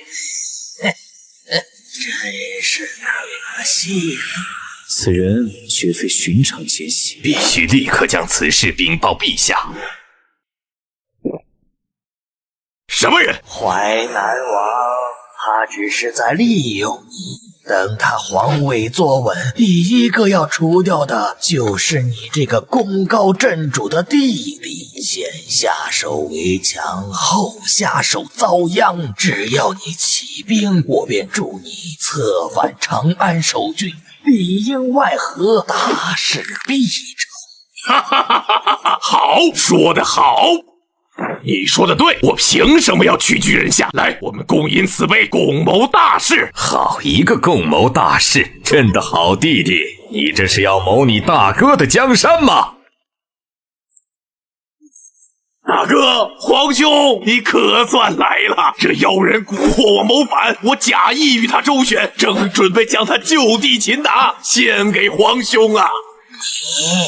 你竟敢骗我！哼，朕的弟弟，朕自己了解，就凭你这三言两语，也想动摇我刘氏江山？拿下！萧何，传令下去，各郡县严加盘查，此等妖人，见则必杀。遵旨。这股气息是那个黑影，这东西果然开始作祟了。哼，想拉拢朕的藩王，不知死活的东西！传旨，命锦衣卫协三统，彻查所有异动藩王，但凡与那妖人有任何牵连者，一律严惩不贷。嬴政、刘邦、朱棣，你们以为这样就能够阻止我吗？等着吧，等我集结所有残存的力量，我要让你们的皇宫化为灰烬！父皇，城外妖物势大，正疯狂冲击宫门。儿臣已调遣郎中立属下卫卫军，在宫墙布防。哼，不过是些魑魅魍魉。传朕旨意，令少府将作坊新制的强弩全部运上宫墙，告诉将士们，给朕瞄准了打。朕倒要看看，是他们的腰身硬，还是我大秦的弩箭更利。儿臣遵旨。扶苏，记住，面对妖邪，仁慈无用。今日朕要你守住的，不只是咸阳宫，更是大秦的国威，别让朕失望。儿臣明白，定不负父皇所托。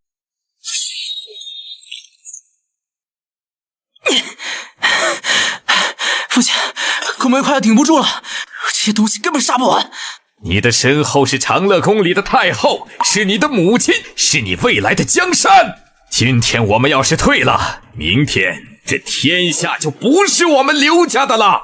去，把周勃、樊哙的亲兵都给朕调过来，告诉他们守住宫门，朕亲自给他们记功；守不住，朕就亲自砍了他们的脑袋。是，儿臣这就去。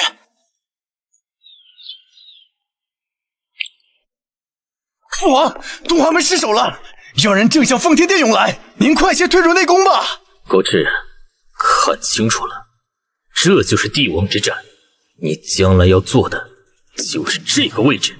你若连这点场面都镇不住，还怎么当大明的皇帝？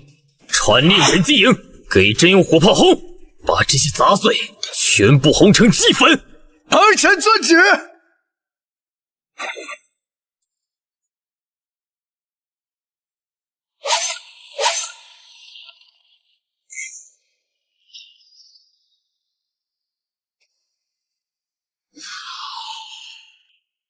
嬴政、刘邦、朱棣，你们竟然能守到这个地步！但是你们以为这样就结束了吗？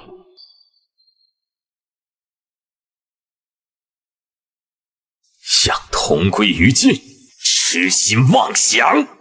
看来靠自己是不行了，还得靠咱们几个联手。起！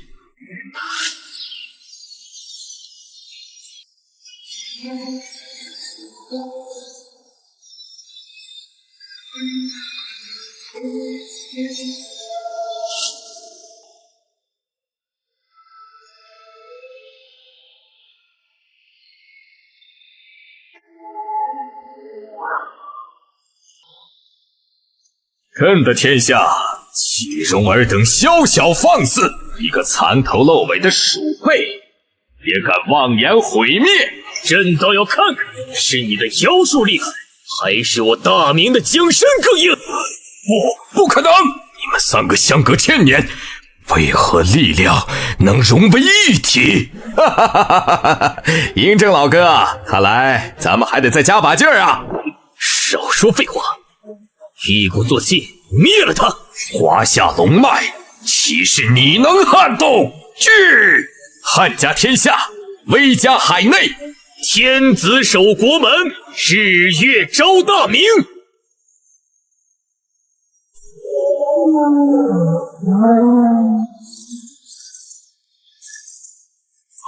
不，住手！你们会毁掉一切的！为什么？我明明来自未来，知晓你们所有的弱点，我只想修正这个让我失望的历史。为什么会输？因为你看到的只是一个个孤立的朝代，却看不到我们背后一脉相承的东西。分分合合，起起落落，那都是我们华夏自家的事。什么时候轮到你一个外人来指手画脚了？这片土地，这天下万民，有一种力量是你永远无法理解的。你可以击败一个帝王，但你永远无法征服这个民族的凝聚力。凝聚力，原来如此，我不甘心呐！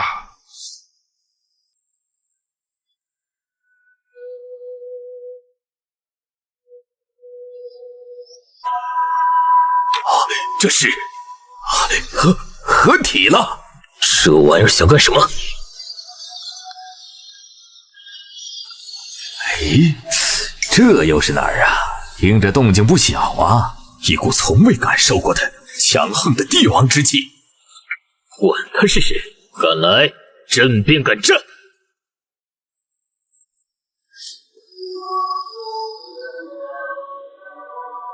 朕大唐太宗李世民，朕大宋太祖赵匡胤。唐宋，这又是什么朝代？在俺老刘之后？秦皇、汉高祖、明成祖3位前辈别来无恙。黑影之乱，我等已尽数知晓。3位联手力挽狂澜，护我华夏根基，功在千秋。我等提议建立一个跨越时空的华夏盟约，互通有无，共享讯息，共同应对一切来自时空之外的未知危险。不知3位前辈意下如何？嗨，俺觉得这事儿能干，我个朋友多条路嘛。再说了，这唐啊宋的，听着就挺气派。俺老刘也想见识见识，俺之后的大汉子孙把天下弄成了什么模样啊！联合确实上策。但黑影诡异莫测，若非我3朝之力融合，胜负尚且在两说。若能与其他时空的强者联手，我等的胜算无疑会大上许多。盟约联合，朕一向只相信自己手中的剑。哎呀，老嬴，这都什么时候了？这不是信不信任的事儿，是咱们华夏大家庭的事儿啊！但他们说对了一件事。华夏的命运必须掌握在自己手中。朕的大秦不需要盟友，可以拥有蜀国。秦皇的意思是可以先接触看看。既然是邀请，便该有来有往，派使者去探明虚实是第一步。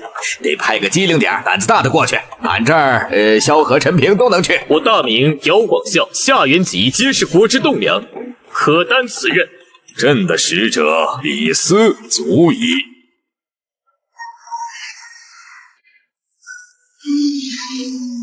李斯、姚广孝、萧何，不知道他们过去会是个什么光景？唐宋的皇帝待客之道咋样啊？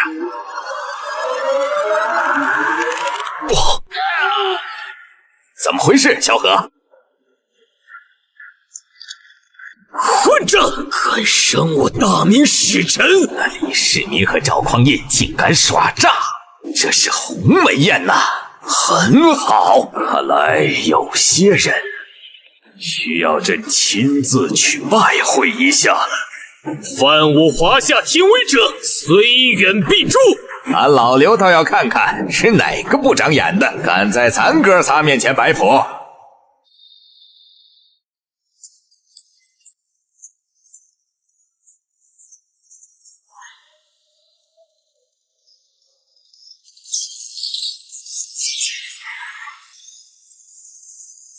哎，这是到地儿了，分了俩岔路口，一道通往大唐，一道通往大宋。他们只是想将我们分而治之。哼，分，朕偏要让他们聚在一起。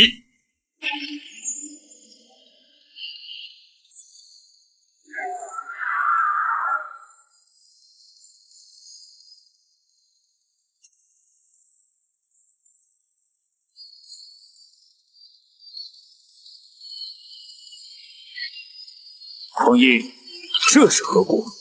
朕亦不知，通道似乎遭到了外力强行扭转。就是你们伤了朕的使者。秦皇误会了，朕与宋帝察觉到时空通道有异，派人探查，却发现有不明能量侵蚀，使者并非我等所伤。呸！误会！俺们前脚派人，后脚人就没了，联系都断了。你跟俺说这是误会，那俺老刘是3岁小孩呢。朕不管是谁动的手，伤我大明臣子，便是与我大明为敌。今日你们必须给朕一个交代。三位息怒，此事确实蹊跷，我等亦是受害者。那股侵蚀通道的力量，非你我所能掌控，其源头正是我等邀三位前来商议之事。哦，这么说，你们是承认自己无能，连家门口都护不住了？非是无能，而是威胁远超想象。秦皇何必一切面品咄咄逼人？我等邀请诸位是为共商大事，而非在此逞口舌之快。共商大事？哼，我看你们就像是摆了场鸿门宴，想把我们哥仨诓过来，一锅端了。汉高祖说笑了，若真要动手，何必等到现在？我二人联手，也未必能在三位手下讨到好处。我等是真心实意，想与三位共御外敌。外敌？什么外敌？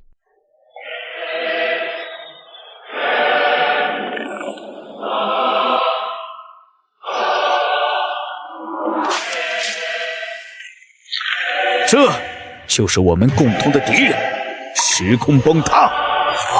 这是一股未知的力量，正在侵蚀所有时代。若不加以阻止，我们所有的朝代，我们存在过的一切痕迹，都将彻底消失，化为虚无。娘的，这是要让咱们断子绝孙，连祖坟都给刨了呀！所以你们之前的使者也是被这东西吞噬了。正是，我们发现，唯有集结我们所有人的帝王之气，时空崩塌的核心，从而阻止这场浩劫。时空核心在何处？时空核心并无固定位置，它随乱流而动。让我们5人的帝王之气互相共鸣，可以暂时稳定一条通往核心区域的路径。正是如此，这也是我等冒着风险邀三位前来的原因。单凭我2人之力，根本无法在乱流中定位核心。哎呀，别废话了，怎么走？你指个道，再磨蹭下去，俺老刘的江山都要被这破缝给啃没了。朕倒要看看是何方妖孽敢动摇万古基业。既然目标一致，那便即刻出发，朕走在最前。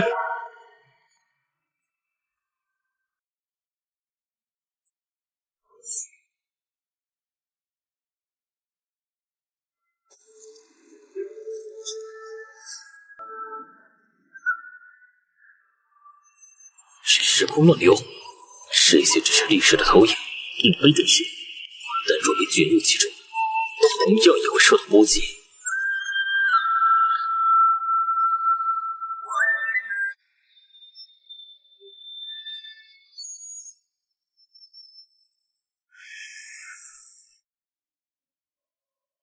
总算是找到了，又是这玩意儿在搞鬼。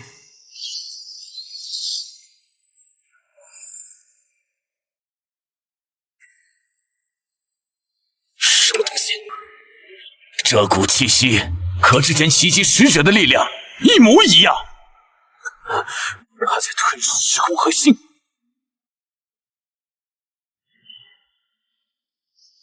终于来了，朕已经等你们很久了。是你，是你，没错，是朕，是皇帝，别来无恙啊！没想到吧，朕还没死。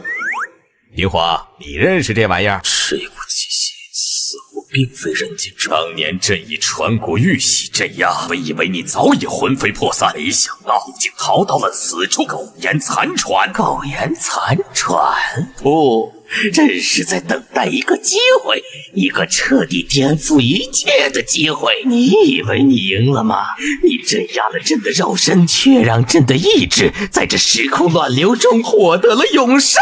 你究竟是何人？为何要吞噬时空核心，扰乱万国青史？朕是谁？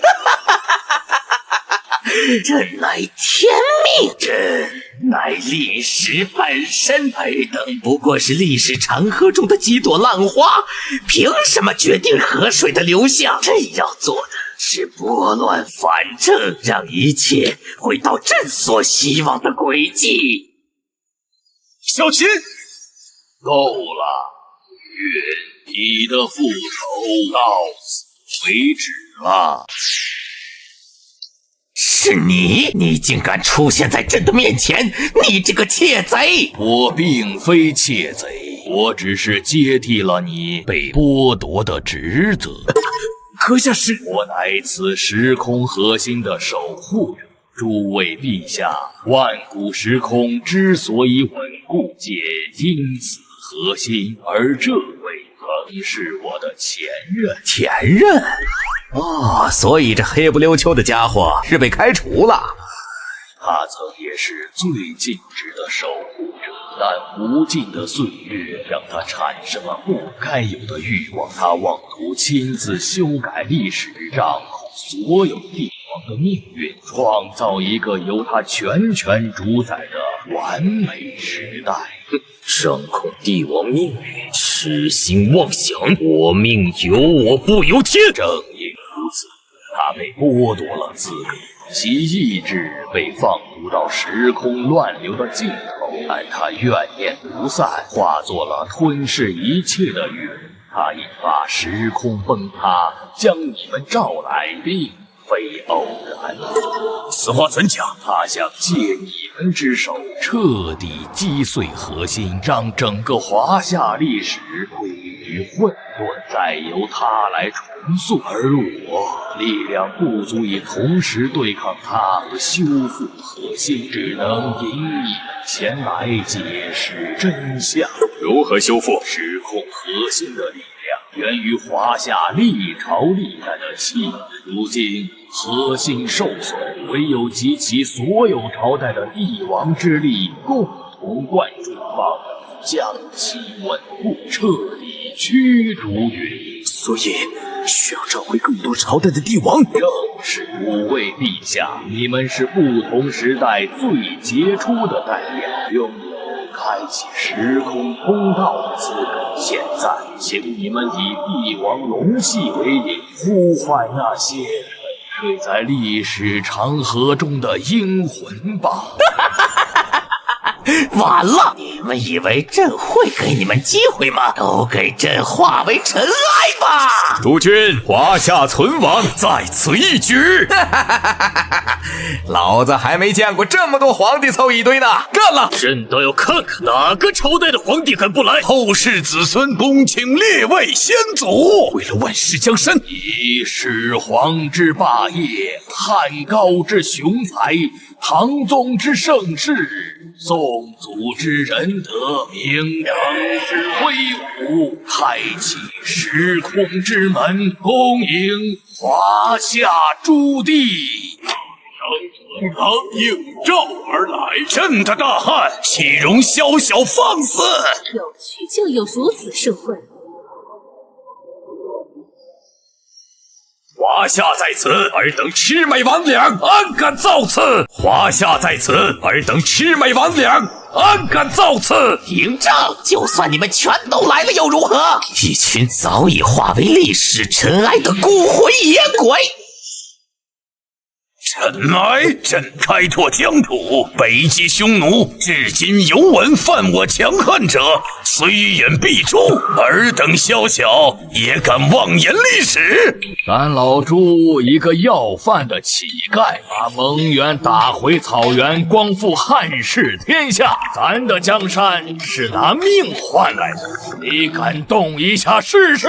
诸位前辈，后继者，我们会有功有过，会有朝代更迭之争，但今日我们只有一个身份，华夏的守护者，守护华夏，义不容辞。神农、轩辕，恭迎先祖。不必多礼，我等皆为华夏子孙。看来孩子们遇到了大麻烦。诸位陛下，允的力量源于核心裂隙，请速速合力注入帝王龙气，修复核心。始皇帝，你乃千古一帝，由你来主导。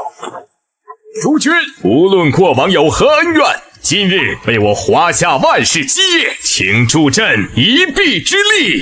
朕一生征战，开创永乐盛世，这点力气还是有的。陈桥兵变，或非我愿，但守护这片土地，赵某责无旁贷。以朕之名，聚华夏龙魂。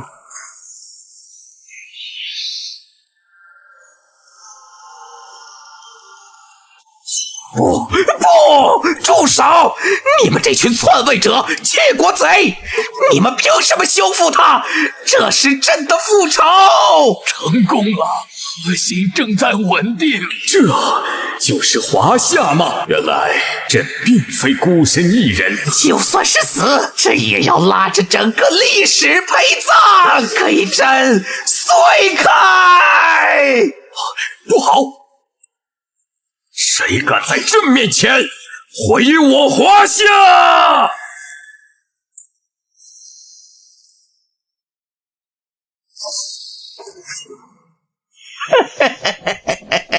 嬴政，又是你！你以为凭你一人就能拦住朕的万古怨恨吗？哼，孤家寡人，睁开你的狗眼看清楚，朕的身后是整个华夏。时儿，你早已被仇恨蒙蔽了双眼，回头吧，莫要再错下去。执迷不悟，唯有让你彻底消散，方能还时空清净。说得好听，你们这些高高在上的胜利者，朕今天就要让你们看看，失败者的怒火足以焚尽一切。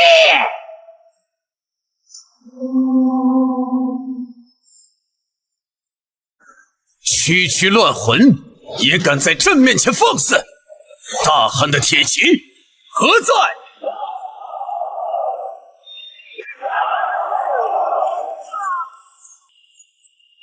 安利不可取，此疗以怨为始，去断其根源。诸位，古朕一文治国，以武安邦。今日便让这乱臣贼子见识我大宋的气节！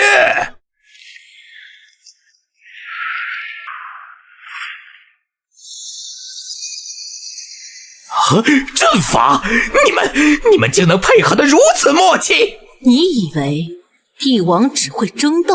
错，我们更懂得何时该联手。对付你这种邪魔歪道，不必讲什么规矩。老四，上家伙！早就等着了，让这不知天高地厚的家伙尝尝我大明的烟花！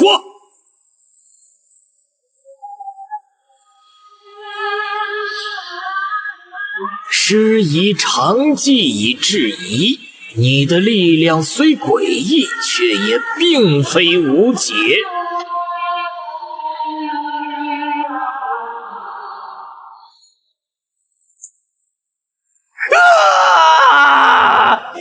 不可能，朕是不死的！二位始祖，就是现在！以血脉为引，溯万古之源，天地玄黄，去！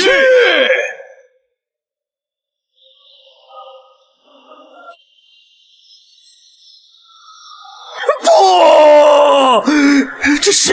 这是人道之力的源头，放开我！结束了，华夏的土地不容尔等小小玷污。这一剑为万世开太平。朕败了。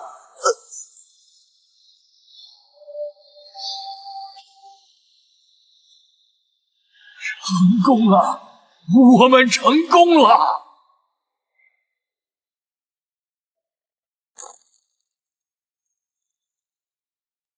糟了！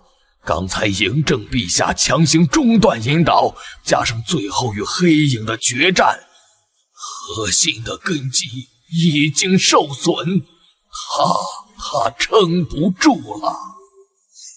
可有补救之法？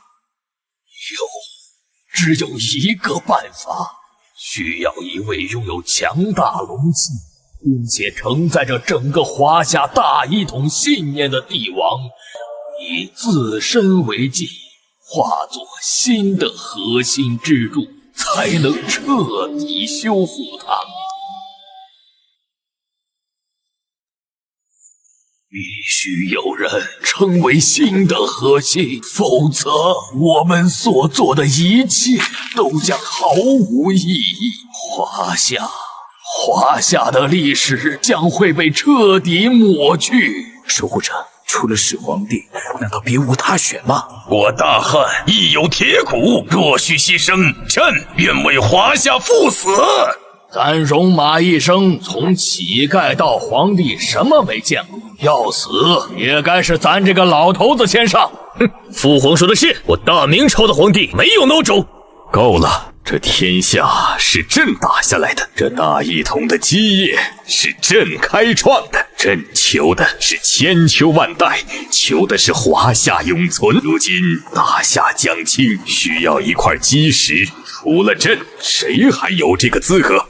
始皇陛下，您是万古一帝，是华夏的开创者，您不能。正因如此，朕生为华夏开疆拓土，死亦当为华夏镇守万疆。朕开创了大一统，便由朕来守护着华夏永世的传承。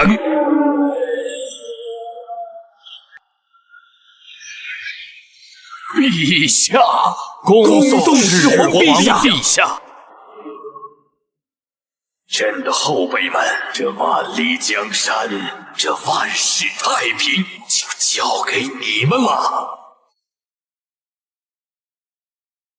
核心稳定了，陛下他化作了这时空的守护神，使民必不负陛下所托，开创盛世。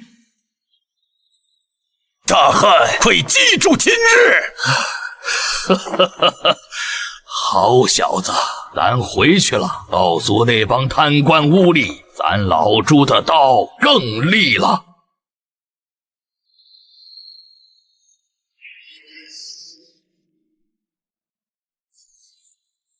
始皇陛下，您看到了吗？这就是您守护的华夏，万世太平，国泰民安。